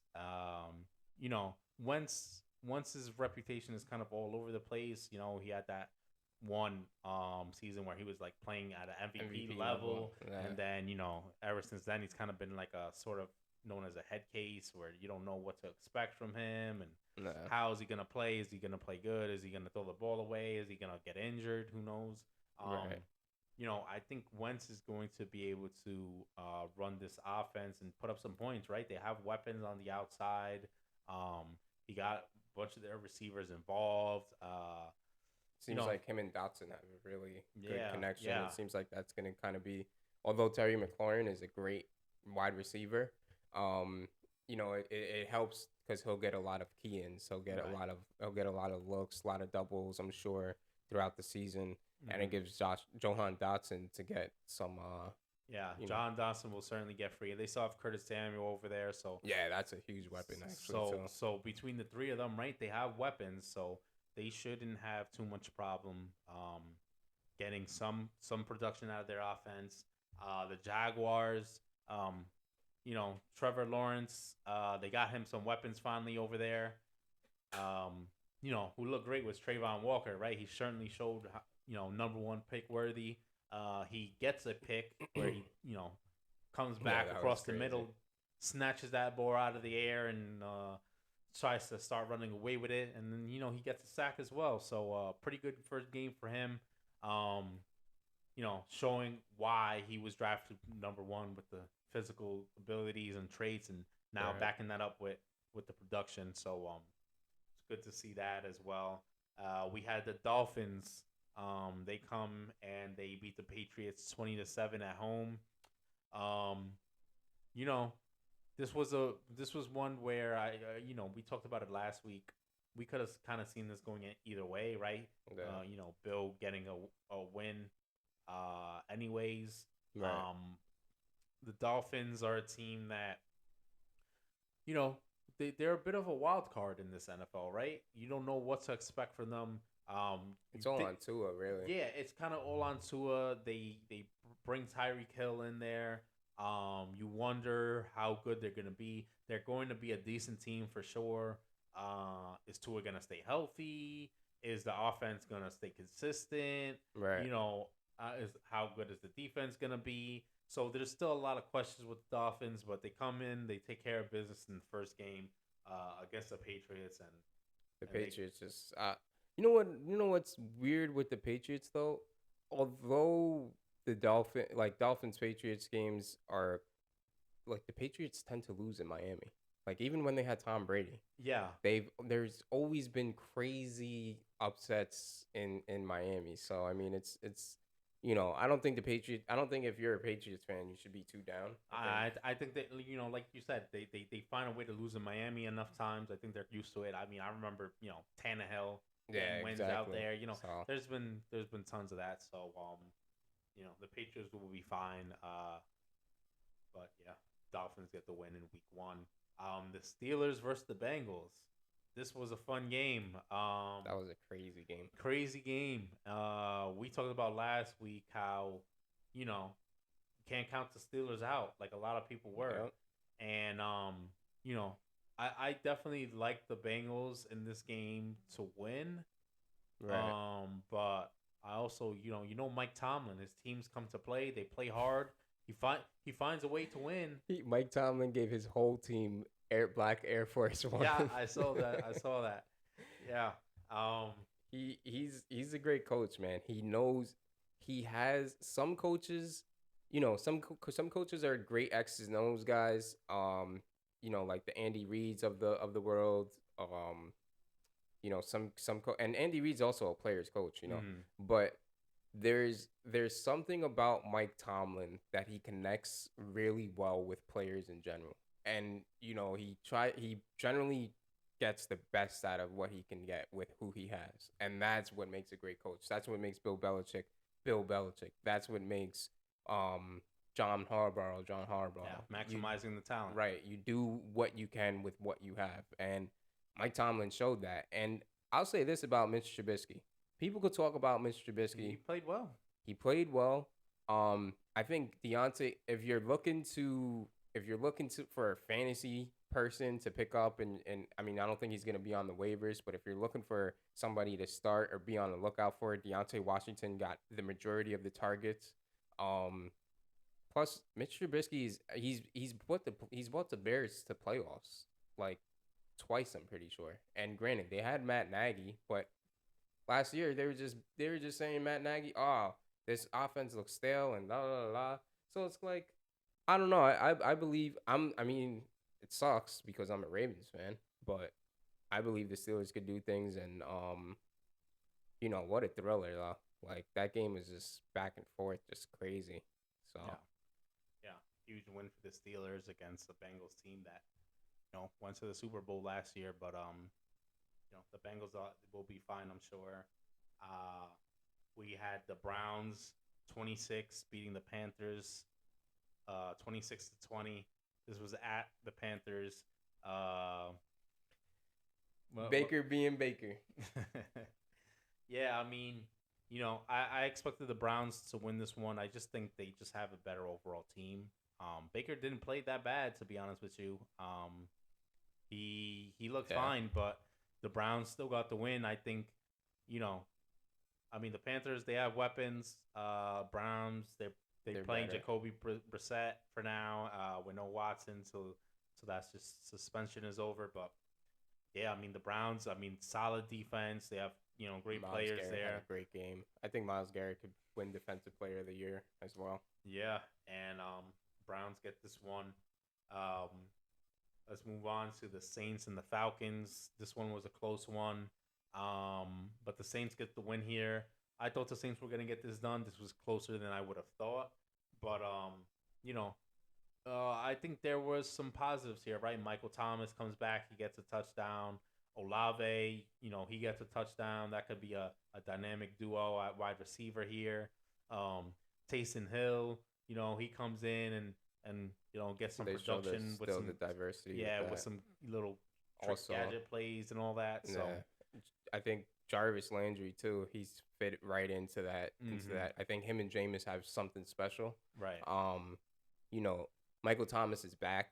He's gonna be. I think he's gonna kind of serve more as a red zone threat rather than being like a really. I mean, I don't know. Who knows? Maybe they get him way more involved, and maybe he does get a lot more targets and a lot more receptions. Yeah, it's gonna be tough. It depends on how that offense. It depends on how the Saints play it, right? Because obviously Jarvis Landry's another target monster, right? We've seen him lead the league in targets before.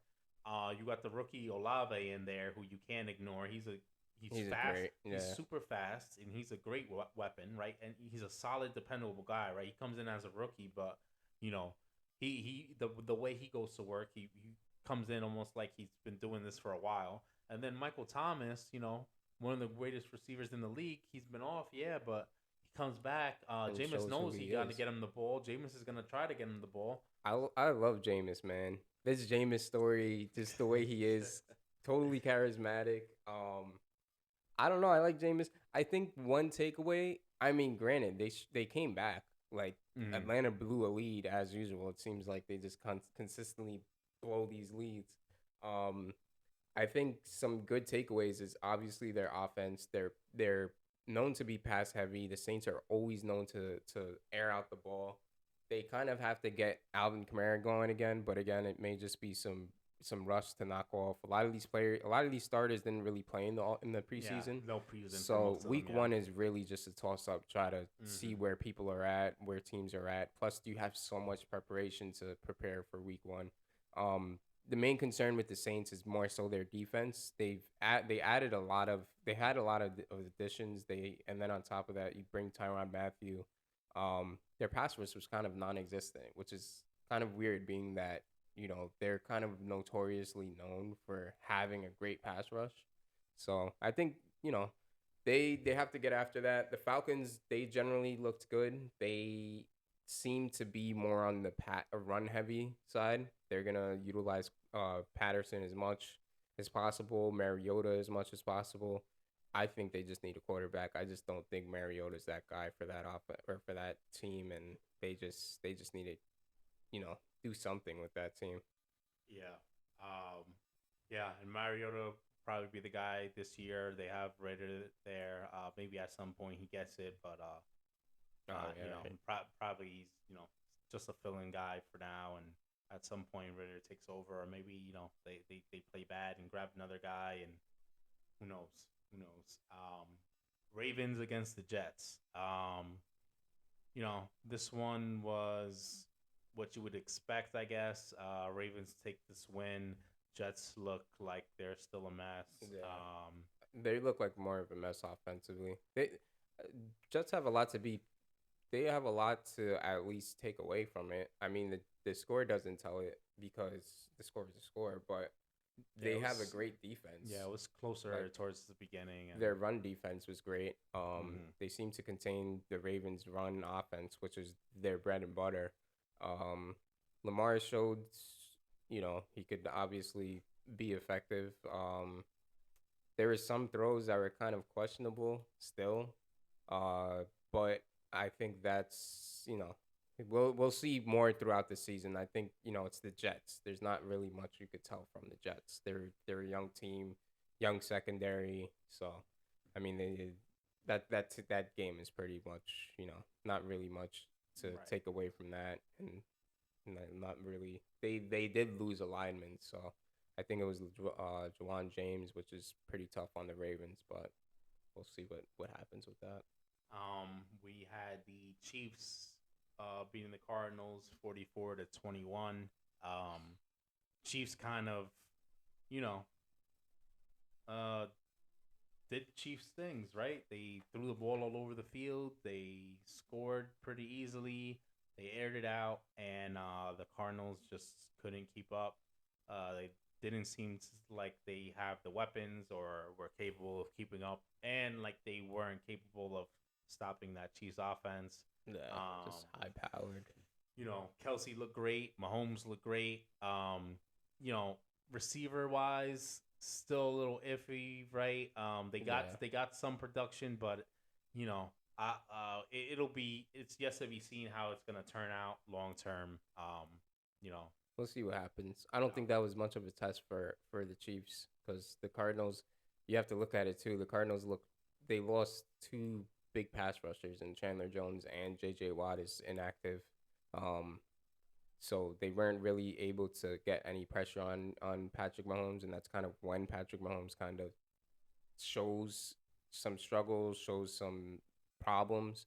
Um, and then Kyler Murray, it's like you pay this guy all this money, and I think it's just like I think you're right in saying it wasn't much of a test for the Chiefs at this point, but I don't think the Cardinals are going to be a bad team. I think once you get Hopkins back and they get back into the swing of things, right? Like we said, these guys, they're not playing in the preseason. It's pretty much a preseason game in week one. I think the Cardinals will be a decent team, and they'll have some chances to make some noise as the season progresses. Um, Giants win 21-20 against the Titans. This one was a bit of a weird one. Titans start off with a lead, and the Giants find a way to win it, to come back late and win it. People are totally different feel here than the Jets. Yeah, for sure. Dables Brian Dable's in the locker room dancing around like he's Mac Brown. They're celebrating. It's happy times in New York. Um, solid win by them. I mean, they came back. They got the job done. Barkley looked great, which is a good sign for New York. Um, and yeah, I mean, just finding a way to win is something that they haven't they Yeah. haven't done recently. So, And in the fashion that they did, to right. go for it on two away, you know, Mm-hmm. and that just goes to that just raises the morale completely, Right. because it's like we talked about last week with Brian Kelly and LSU, and you kick the field goal and it's like, granted, you kick the field goal and it gets blocked. Now you have Brian Dable in a similar situation away. You could play it safe, but you trust your quarterback. Two, you trust your offense. Three, you trust your defense. He said in the press conference, Yeah, like, he asked he he went asked to his them, defense. and Yeah, he probably didn't ask. He probably asked them knowing he was gonna go for it anyways. right. But But it's just the principle I've of seen it. other people talk about it. Like that's team building, right? Yeah, That's how you get the that's how team you to build the play as culture. one, which is what you need to do. There was no culture before, right? Giants have had no culture for years now, Right. right? It's been just next coach and the next coach and the next coach, and the Right. biggest story is some uh you know clip from the news conference of some funny thing the coach said that everyone's laughing at Yeah, because and it doesn't it's make any sense, right? right. So now they got a guy in Brian Dable, you know, great coach, and Just looks build looks on to it. be turning the culture around. I mean, there's still a lot left to go. Like we said, a lot of these guys they don't play in preseason. Right. Um, Titans, who knows what they're gonna turn out to be. They're a team that Kind of lost up in the AJ air. Brown. They're kind of up in the air. Who knows what they're gonna do this year? But still, for the Giants, any win is a solid Is a win. good You, win. you take what you could get after the recent history at this point. Um, Packers Vikings. Vikings win 23-7. Um, you know, this is another one where no preseason probably hurts the Packers here. Doesn't look like the receivers are on the same page with Aaron Rodgers. Um, the Vikings just took it to him. Justin Jefferson balled out. I mean, that guy looks incredible. Yeah, he looks great. I Um, certainly didn't think I think he's great, but I didn't think he was like to that juncture. yeah, Two and I touchdowns, mean, almost 180 something yards. this one is I mean, there's not much more to say here. The Vikings won. Um, Vikings could maybe be trending upward. Too early to tell. The Packers, as we're sure, they'll get back on track Yeah, for sure. and figure things out. So this doesn't change much for the Packers, but we do know that they have a clear work to do with those receivers getting on the same page with Aaron Rodgers. Raiders Chargers. Chargers win 24-19. Um, Herbert looked great here. Yeah, Herbert looks phenomenal. Herbert looks phenomenal. Great performance by him. Um, Keenan Allen got hurt, which is unfortunate. And also unfortunate that it seems to happen so much in his career, man. I mean, Yeah, it's kind of like a trend. you just hope that guy can stay healthy.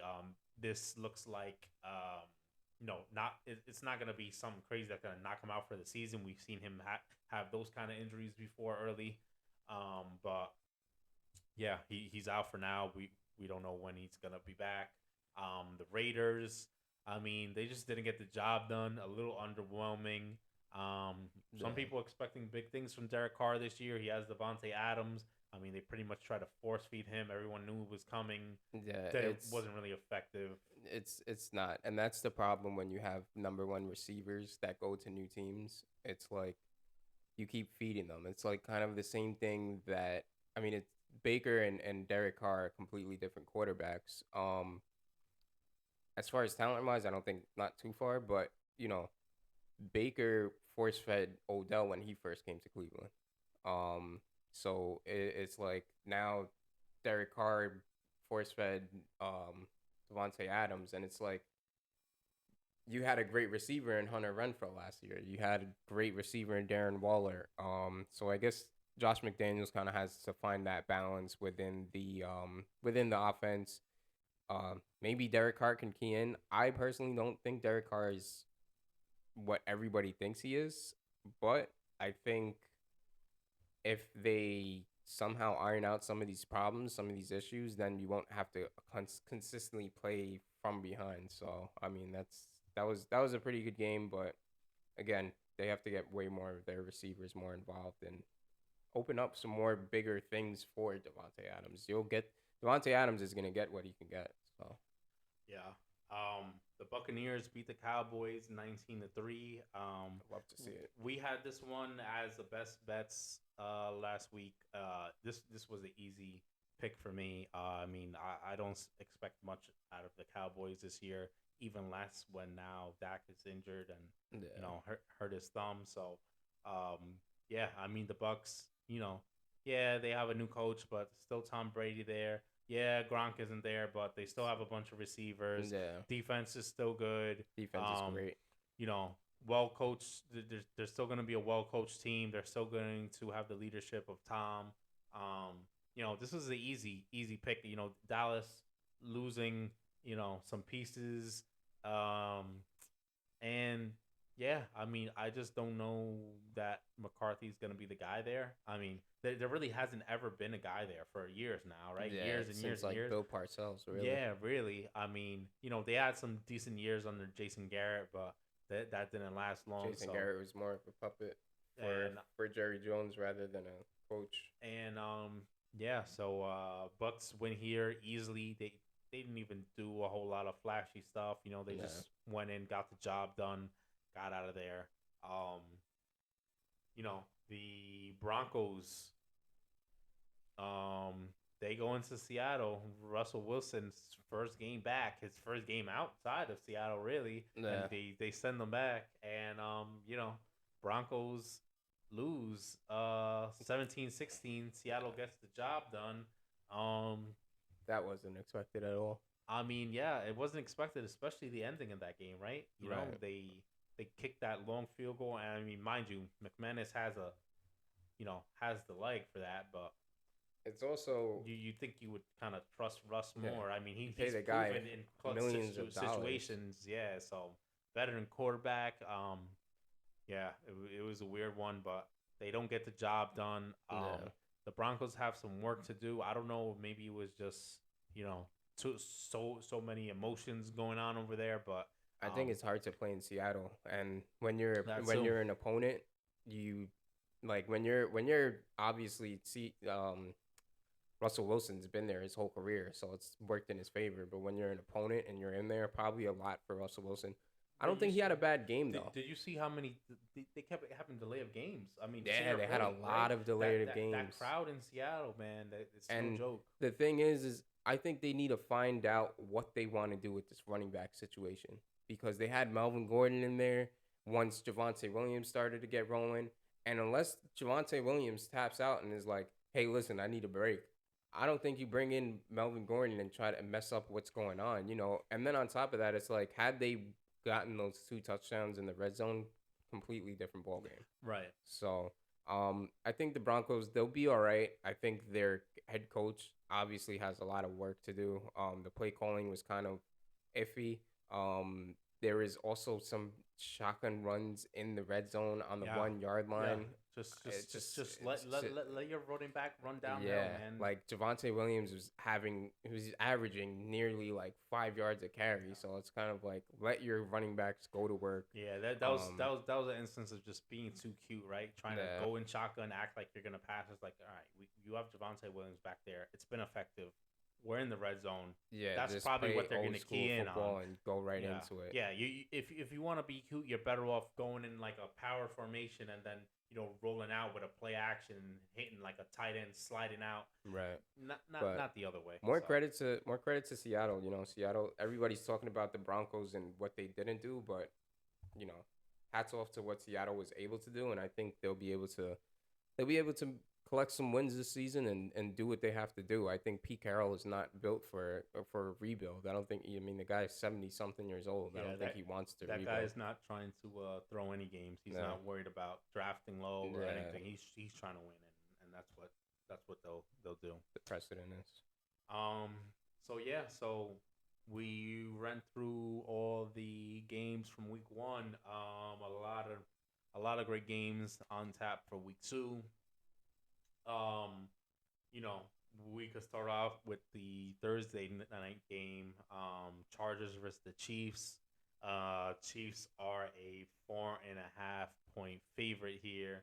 Um, I like this Thursday game. This is kind of, you know, similar kind of setup to last week, right? You have two kind of the bigger name teams. You'll have some great quarterback play. Should be one of the higher scoring games. Um, I think it has the highest over under of the week as well. But yeah, this is a fun game. Um, it'll be interesting to see how um, Herbert does in this one. This is at Kansas Kansas City, City. so um, And they you won know, last year at Kansas City. So mm-hmm. I think Herbert has what it takes to win in Kansas City. It's just a matter of, if he's able to without Keenan Allen. The Chiefs announced that they didn't have Harrison Butker. Mm-hmm. So that's going to be huge, They not having a kicker. So, yeah, and they had that Justin Reed kicking for them last right. game. They did I can't remember who, but they did just sign somebody, so they have a kicker now to replace him for now. But yeah, that could be an Could be issue. a key component to the game. Right, and this game I expect it to be some type of a close game, right? It could be a high scoring shootout. It could be just medium scoring game where both teams are in the 20s. But I expect the Chargers to keep this game close and to have a shot of pulling this win off. Yeah. I actually probably would take Chargers plus 4.5 here because I think it's going to be a close game. Um, so yeah, Yeah. this is will be a fun one to kick off the week on a Thursday. Yeah, I got the Chargers for sure. I have the Um, Chargers money line. yeah. We have the Panthers going to the Giants. Giants favorite here actually minus Really? 2.5. Yes.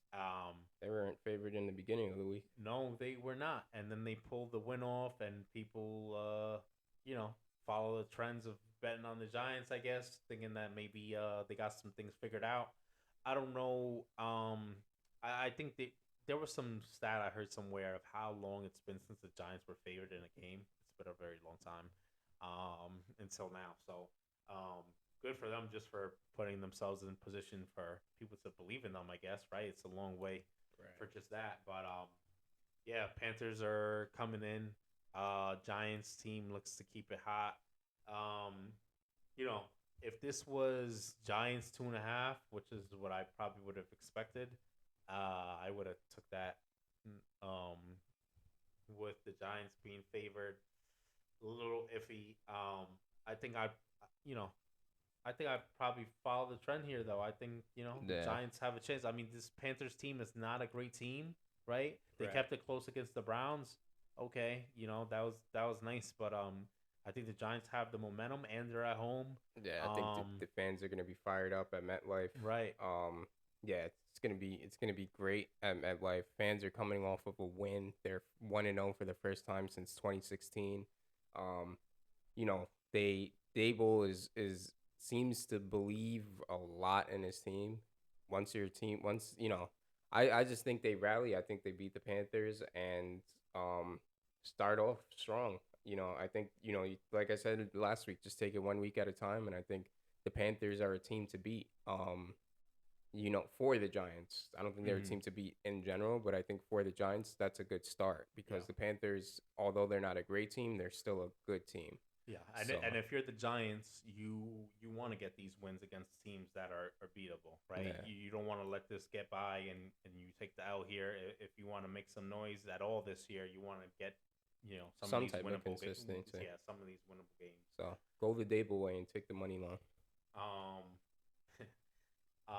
we have the Patriots minus 1.5 at the Steelers. Um, I don't know why the Patriots are favored here after last week's Yeah, that's performances. that doesn't make any type of sense. I'll take the Steelers if that holds. I haven't checked this line recently. Plus So 2.5. it's plus. So the Steelers are plus 2.5 right Yep. now. Wow. Well, I'd take the well, points. you know what though? This is probably why. Also, TJ Watt is yeah, we out. didn't mention T.J. Watt. Tearing his pec. He could be out for the year. There is some reports saying that maybe He'll be that they're back in a few weeks. yeah that he won't do the surgery and that he could maybe come back in a few weeks. So, hopefully that all works out. But yeah, it's a tough one. You know, two solid head coaches going at it here. Um, It's hard to play in Pittsburgh, man. yeah, I mean it's hard to play. Pittsburgh Yeah, is Pittsburgh is no joke. yeah. I think the Steelers, and I do not like the Steelers at all. But I think the Steelers, they take care of the Patriots. Patriots have a lot of questionable things going on with their offense. Don't know what's going on with Joe Judge. Don't know why he would be a play caller in the offense, especially what happened with the Giants. But um, it may be a close game, but I think Mr. Trubisky has a big game, and starts to gain traction as to, oh, okay, maybe he's the next guy in Pittsburgh rather than Kenny Pickett. So Yeah. we'll see what happens. Um, we'll move on to the Bucks at the Saints. Bucks 2.5 point favorites here.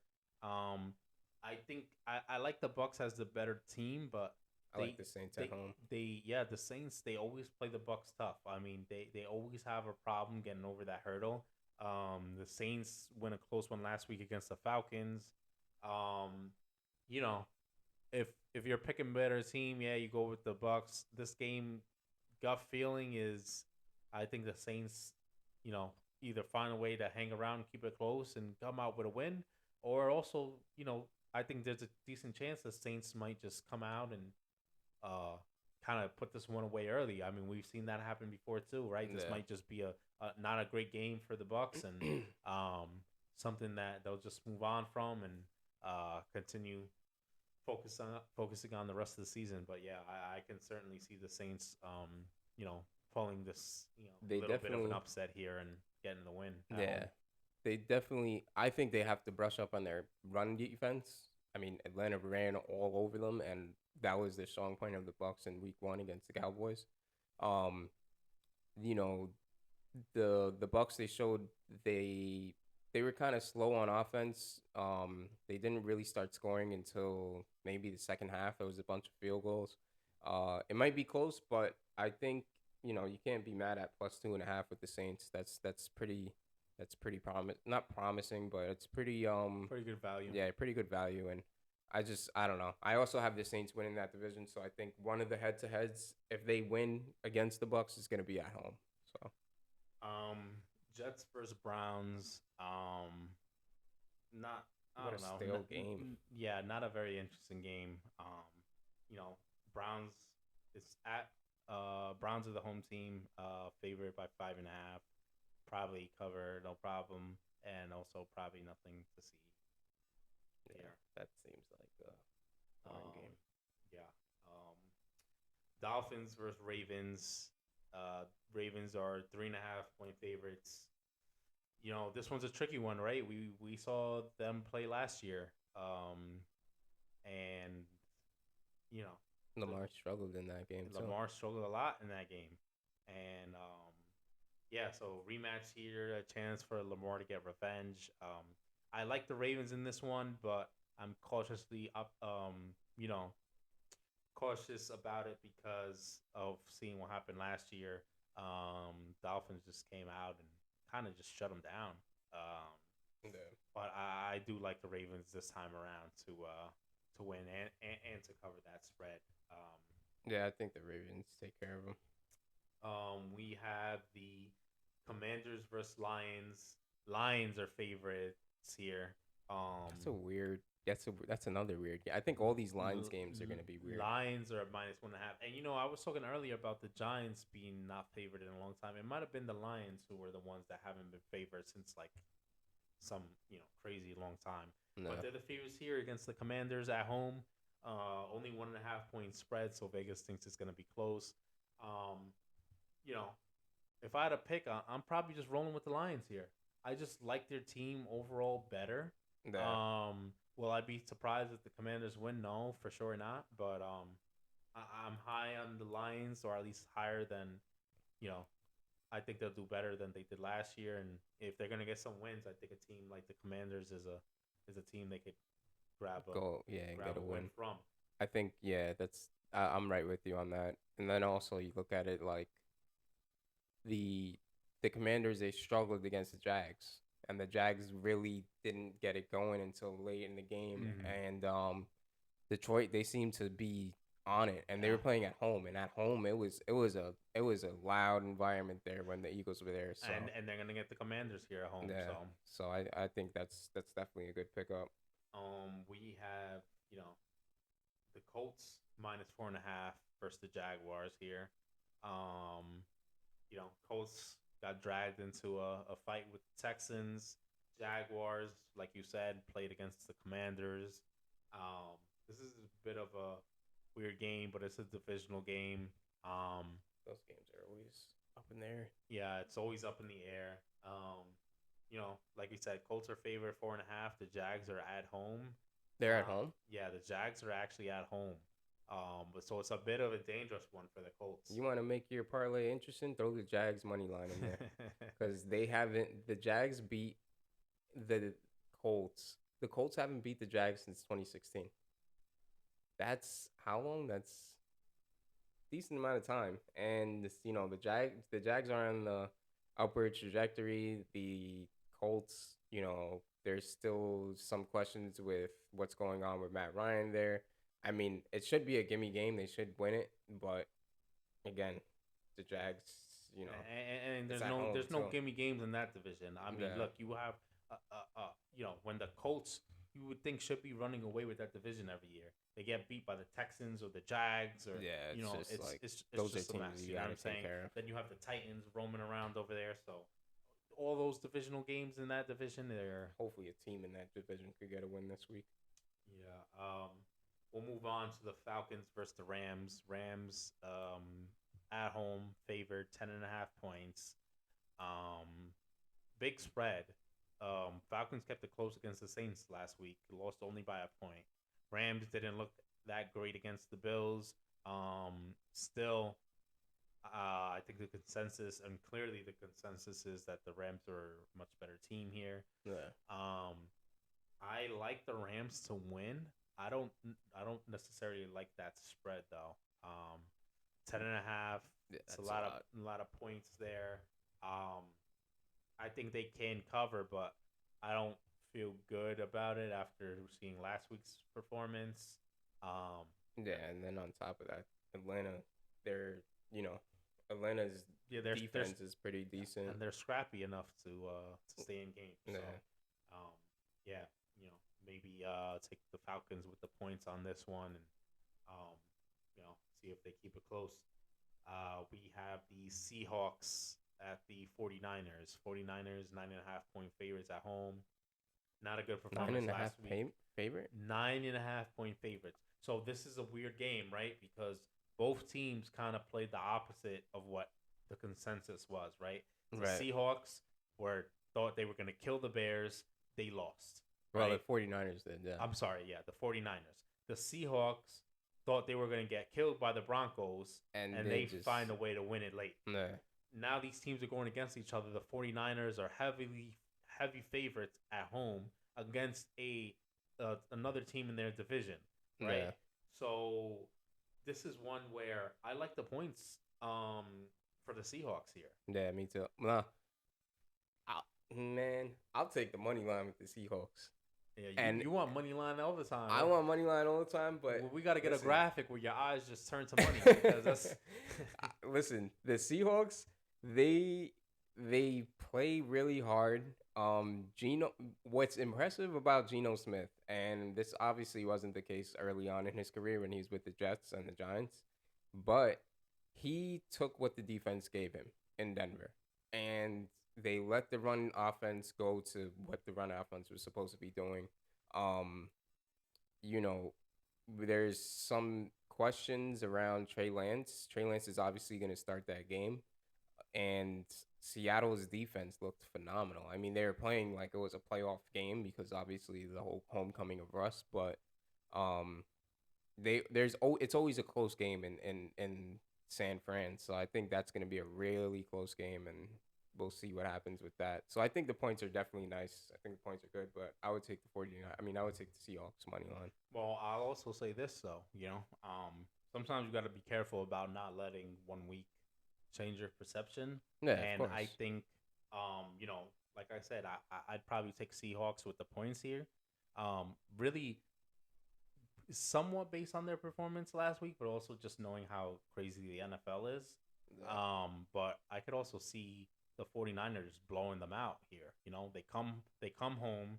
It's not some monsoon in Soldier Field anymore, Yeah. and maybe they just light him up. And Trey Lance shows why they took him, and he lives up to the hype here. So that's also definitely a possibility. Um, we have the um, Texans and the Broncos. Broncos 9.5 point favorites here against the Texans. This one's a bit of a tougher one for me personally to pick. I like the Broncos here. I don't really believe in the Texans. I mean, sure, Davis Mills is probably better than people would have thought and all that, but I think the Broncos will win this game. I think the Broncos could have easily won that game against the Seahawks if you know just the fumbles alone, Yeah, right? just the red zone Um, visits. so I like the Broncos to win here. 9.5 points. I mean, I just don't see their offense as that dynamic yet. I think they need to get more on the same page with Russ, with the receivers and tight ends. Sutton and Judy had some nice plays, but um, if you're looking for the Broncos to put up a bunch of points, I don't know if you're going to get it against a Texas team that just went toe to toe with the Colts and scored 20 points and held them to 20 points in a tie game that went to overtime. So yeah, this one's a tricky one. I like Broncos money line here. Um, if I had to choose, I'll probably take the points. Yeah, I would most likely take the points for that game. But yeah, it'll be a tough one. Um, Next game we have the Cardinals versus the Raiders. Raiders favored 5.5 points here. It's Uh, in Vegas. this is in Vegas. Um, but these are two very evenly matched teams. Yeah. Um, you know, I would have guessed this more of like closer to a pick'em than the Ravens favored 5.5 points. So I'll take the Cardinals with the points here. To be honest, there is the risk of the Raiders getting back on track and maybe Carr finding that chemistry with Devontae Adams and really setting things off. But I also feel like the Cardinals underperformed last week. Like I said, I think they're a decent team. I think they're a good team, and I think they're gonna find a way to turn things around and do that this year. So yeah, I'm kind of leaning towards taking the Cardinals plus 5.5. I think there's a lot of value in that. We have the Bengals versus the Cowboys. That's pretty much a gimme. Yeah, Bengals minus 7.5. I think that line was creeping up even more. I know it was like 6.5, 7. When Yeah, it it's started. 7.5. So It's okay, so it's still 7.5. it's Yeah, pretty surprising, being that the Cowboys don't have starting quarterback and all the holes in their offense and defense as well. So, and then the Bengals they had a pretty tight game against the Steelers last week, but mm-hmm. um overall, I mean, they're a much better team, much more talented, much more, and then quarterback play is miles ahead, even if you did have Dak in there. So Yeah, and I like the Bengals here. I'll take 7.5. I would have liked 7, 6.5, even better, obviously, but 7.5. I'll take it. I think the Bengals put this one away and yeah, leave the fans in Dallas you know disappointed with more heartbreak, which they're used to. So um, yeah, let's go move on. Bears versus Packers. Packers 9.5 point favorites. I mean, we know Aaron Rodgers is winning this game. yeah, what He he's owns the capable of. Bears. Everyone knows he owns the Bears. The Bears knows The Bears he know owns the this. Bears, right? So, it's just whether or not they're going to cover that spread. Will they cover it? Probably. Yeah, Um, 9.5 is a lot. 9.5 is a lot of points, and there's like we said, they're struggling with receiver chemistry. But Um, if you have to choose a spread, I'm probably taking the Packers to cover here. But I love Packers money line on this one. It's almost an auto lock. You could bet your Yeah. house on it, and yeah. Um, let's go Titans Bills. This one's a bit of a weird one, just because these teams both had like opposite performances really last week, right? The Bills really showed out, um, played great, looked great at every level. The Titans blew a lead and lose to the Giants, and the Giants are the story, and the Titans are just the The Titans. yeah, just the Titans, and the stepping stool for the Giants to celebrate. Um, this is in Buffalo. Bills favored 9.5 points. Um, I like the money line here. I love the money line here. I don't know if Yeah. I love the The point spread. spread, but the only reason why I say that is because I think Minus the nine Bills. and a half is a lot. Yeah, -9.5 is a lot. I think the Bills are gonna put up points. It's just I think the Titans can as well. I don't see the Titans as like this monster offense. They clearly struggled against the Giants, putting up points at certain points. But um, yeah, I mean, I think the Titans could either find a way to keep it close, or the Bills, they do have these games where they just don't score, and they have a dynamic offense, but we've seen them have problems last year with the Jags, even, or Yeah, or you know even with like the Steelers last yeah, year. so they have these games where they just don't they don't bring their offense with them, so there is that risk. But yeah, I you know Bills here, clearly heavy favorites. You know I like them to keep it moving and move on. um Last game of the week. This one is the Vikings versus the Eagles. This one, the Eagles. This is at Philly. Eagles favored by 1.5 points. This one is that weird Monday night game, right? So the Titans Bills game is also a Monday night, Hmm. and the Vikings Eagles is another Monday night game. So they're having a But doubleheader. but That's it's pretty cool. not a doubleheader, right? It's one of those staggered things where, like, the Titans Bills is like an hour before.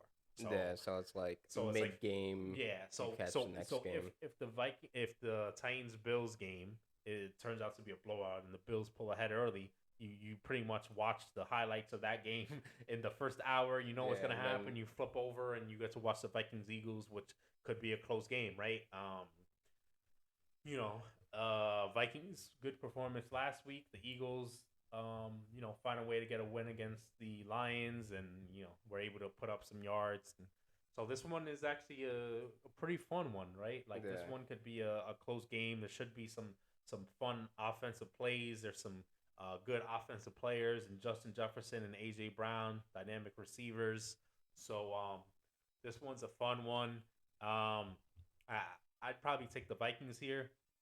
Um, I just think there's, after watching them last week, I think there's a chance the Vikings make some real noise this year. yeah, I think so. So I I think the mean, Vikings beat them, and and I don't believe that much in the Eagles. They for sure have a chance to win the NFC East, but I mean, this that division hasn't been a very tough one to win at this point. yeah, The Vikings, you know, they looked great. Great offensive performance. Defense came to play as well. yeah, their You hold the defense was Packers to stellar. 3, right? So, yeah, a lot to be excited about if you're a Vikings fan. I like the Vikings to keep it rolling on the road here, and I'll take them plus 1.5 any day. Um, so yeah, we can move on to some teams we have on upset alert. We talked about the Bucks here going against the Saints. They're just not very good against the Saints. I'm surprised that the Bucks are favored in this game. Um, but yeah, I think like we mentioned, we like the Saints. You like them outright money line. So yeah, the Bucks, got to be careful here. They know that. Um, Problem is, I don't know if there's anything they could do about it, because they know it, and they Yeah. still have trouble with the Saints all the time. So, um, So we'll see. We'll see what happens with them. But I think the Bucks. I think if they play how they played against the Cowboys, they don't win that game at all. right. And I think if the Saints pick up where they left off, they, you know. But then again, it's I think the I think Saints it need to play really, better than last week yeah, to win that their game. So defense needs to step up a lot more because have they had their offense not picked up the end of their defense, then I don't think they win that game in Atlanta. And on top of that, Leonard Fournette was running all over the Cowboys, so he'll do just that against the Saints if they let him. So mhm. we'll see what happens with that game. Plus, I mean, you have the X factor with Tom Brady. Tom Brady's who he is. So Mhm. Um, yeah. We talked about this one. The Dolphins at the Ravens. yeah, that's kind of a toss up. Yeah, it's a bit of a toss up. I would expect the Ravens to win this game, but um, like we said, Miami played them tight last year. Um, they kind of shut down the Ravens, and you know, if you're the Ravens, you got to be careful here. Dolphins clearly had what it took last year. You're playing them again early in the season. With a Um, Tyreek Hill at that. with a Tyreek Hill now, right? A dynamic playmaker who can change the game anytime he touches the ball. So, yeah, if you're the Ravens, definitely got to watch out. Plus, we don't know what the Dolphins are. Like we said, they might be a good team, anyways. Like period Yeah, this year. you So, never really know with it's too two early or to two. tell. So, yeah, that's another one. Ravens on upset alert as well. Let's move on to best bets here.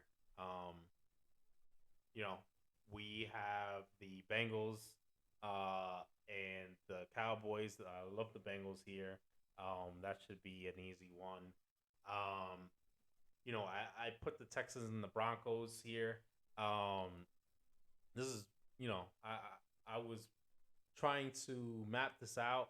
I think this was like a little before that Broncos game. After the Broncos game, I don't feel as great as I did before, but I still think they should win. Yeah, Right? I think they'll I take think care of I think they'll their take care of the mistakes. Texans. I think, like we said, they went to Seattle, tough place to play, and they should have won that game.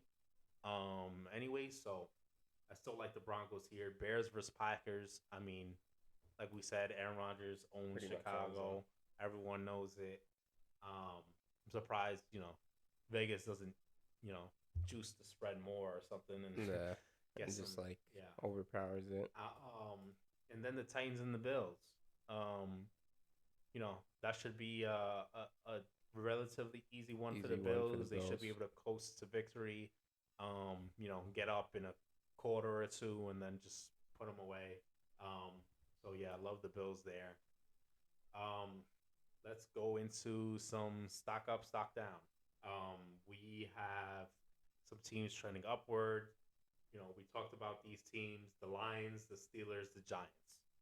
All three of them, not much expected from any of them this year, right? A lot of people talking about, oh, this might be a year Mike Tomlin doesn't, Doesn't have get, the winning yeah, record. doesn't have the winning record, doesn't make the playoffs. They have Mitch Trubisky, blah blah blah. They're saying all that. Um, Lions are the Lions, right? They've been a disaster forever, and the Giants, still no big things expected from them. Even though they have a new coach. But yeah, all three of these teams, We're kind of waiting on what's gonna really go on with them, but right? they seem to be They're trending in the trending right way. upward, right? The Steelers and the Giants both got wins last week, and the Lions. I mean, the Steelers and the Giants, yeah, and the Lions kept it close against the Eagles, um, and showed that they could, put some points on the board. Took advantage of their playmakers on offense. So, all three teams look to be maybe better than what the preseason hype or lack of hype around them would have suggested. Right. Um, so they're all definitely trending in the right direction. Some teams with some concerns, stock trending down. The Broncos. Um, you know, I would have thought they would have dominated the Seahawks, Yeah, me too. and they left the Seahawks in the game.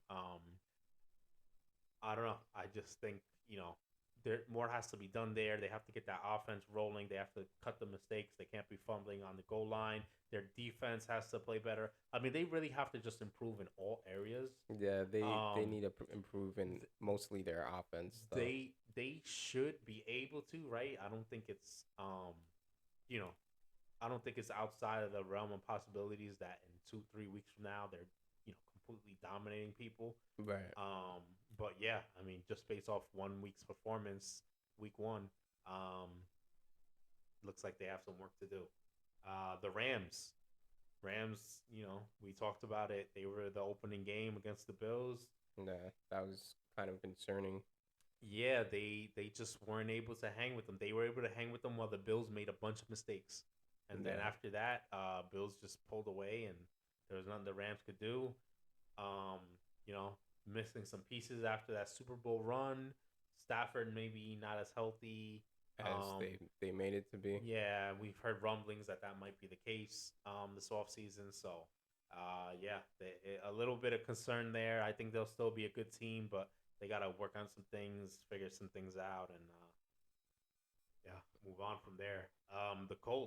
The Colts keep it close against the Texans. Yeah, that's something that should have Yeah, not happened I at mean all. it's a divisional game, right? But still, you would expect the Colts to pull that one out. Instead, they end up in a tie, so at least it's not a loss. But I would expect better from them.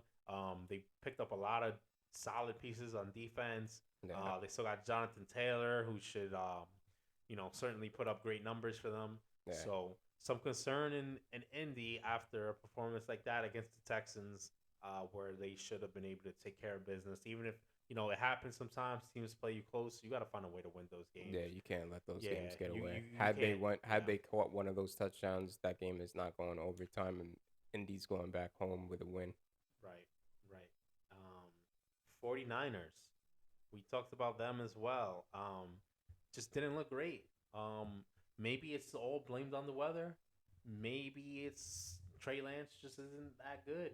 Maybe there's just some regression there. I don't know what it is. I They think it's a just combination of uncertainty and um the conditions obviously weren't great, but you find a way to win in bad conditions. right. You find a way to get wins and get your team rallied up and put together something. And it just seemed like San Fran just couldn't get anything rallying. They were fumbling the ball, turning things over. The heartbeat of their offense was Debo.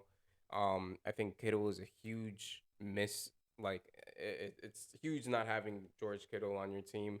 Um, Not only just receiving wise, but blocking wise. He's a big part of their blocking schemes. And Trey Lance is there's a huge question mark with that. So we don't really know what the status is with Trey Lance. Although, um, he is the starter. It's kind of like, do you fully believe in a guy like that? So Yeah, yeah, for sure. Last team is the Cowboys. They didn't look very good at all against the Bucks. Um, I as someone who's not a fan of the Cowboys, didn't really expect much from them, knowing their roster situation looks even worse now with Dak being injured. Um, but yeah, just you know, there you know there was some debate about, are the Eagles gonna win the NFC East, or is it gonna be the the Cowboys? Cowboys, And it's yeah. like, sure, the Cowboys have been the recent winners most of the time, but I mean they have the worst division in football, and they haven't even been able to just claim it as their own, right? Right. So now with the pieces that they lost, and now injury to Dak, it's kind of out the window. I think it's It's up for the taking unfortunate. now, right? And then you see the Giants and the Commanders. Maybe they're one of those teams is better than last year. The Eagles certainly got better pieces. They look to be a better team than last year. Yeah, things just don't look good There's for the Cowboys, Yeah, man. they have a lot of problems on the line. Their receivers, Plus the NFC East. I mean, those divisional games are always close. yeah, they're really It's meaningful. always a crapshoot, even if you're a good team, right? So now you're the Cowboys, you're injured, you're probably gonna drop a bunch of games to non-divisional opponents, and then Right. when you gotta play your divisional opponents, now all of a sudden You you're have to on get the everything together. yeah, you're maybe not as good as them now, or you're maybe it's the playing field is even. Yeah. So yeah, I don't know what's gonna happen with the Cowboys. They might be in for a rough season. They might end up having to draft a quarterback, Yeah, depending on I mean, Dak's like status, health status. I don't know if they do. I think it's tough for them. Like I think They paid Dak, so that's part of the right, problem. exactly. They just paid him. He's still fairly young. It would be smart for them to draft a quarterback. Maybe not a probably not a first rounder, but maybe like a mid round guy, another guy in the third round, fourth round. Because I mean, it's clear they need some insurance because Yeah, Dak's getting injured and yeah, it's and there's just no not real looking good for them. certainty I with mean, the Dak. problem is too though they have a lot of holes to fill, right? Um, Yeah, yeah, their line is their not what it line is was. not looking good. It's like, do you spend a third round guy and a quarterback that might be a backup? Or do you try and go get a decent lineman? Because you could find a good lineman in the third round if you're lucky. So yeah, it's a tough call, but yeah, Cowboys definitely another team trending down after what we've seen from them in week one. So yeah, I mean that'll do it. Covered everything NFL wise. Lot more football to be seen. Definitely excited about um, you know next week's games, and we'll be back next week. We'll be back.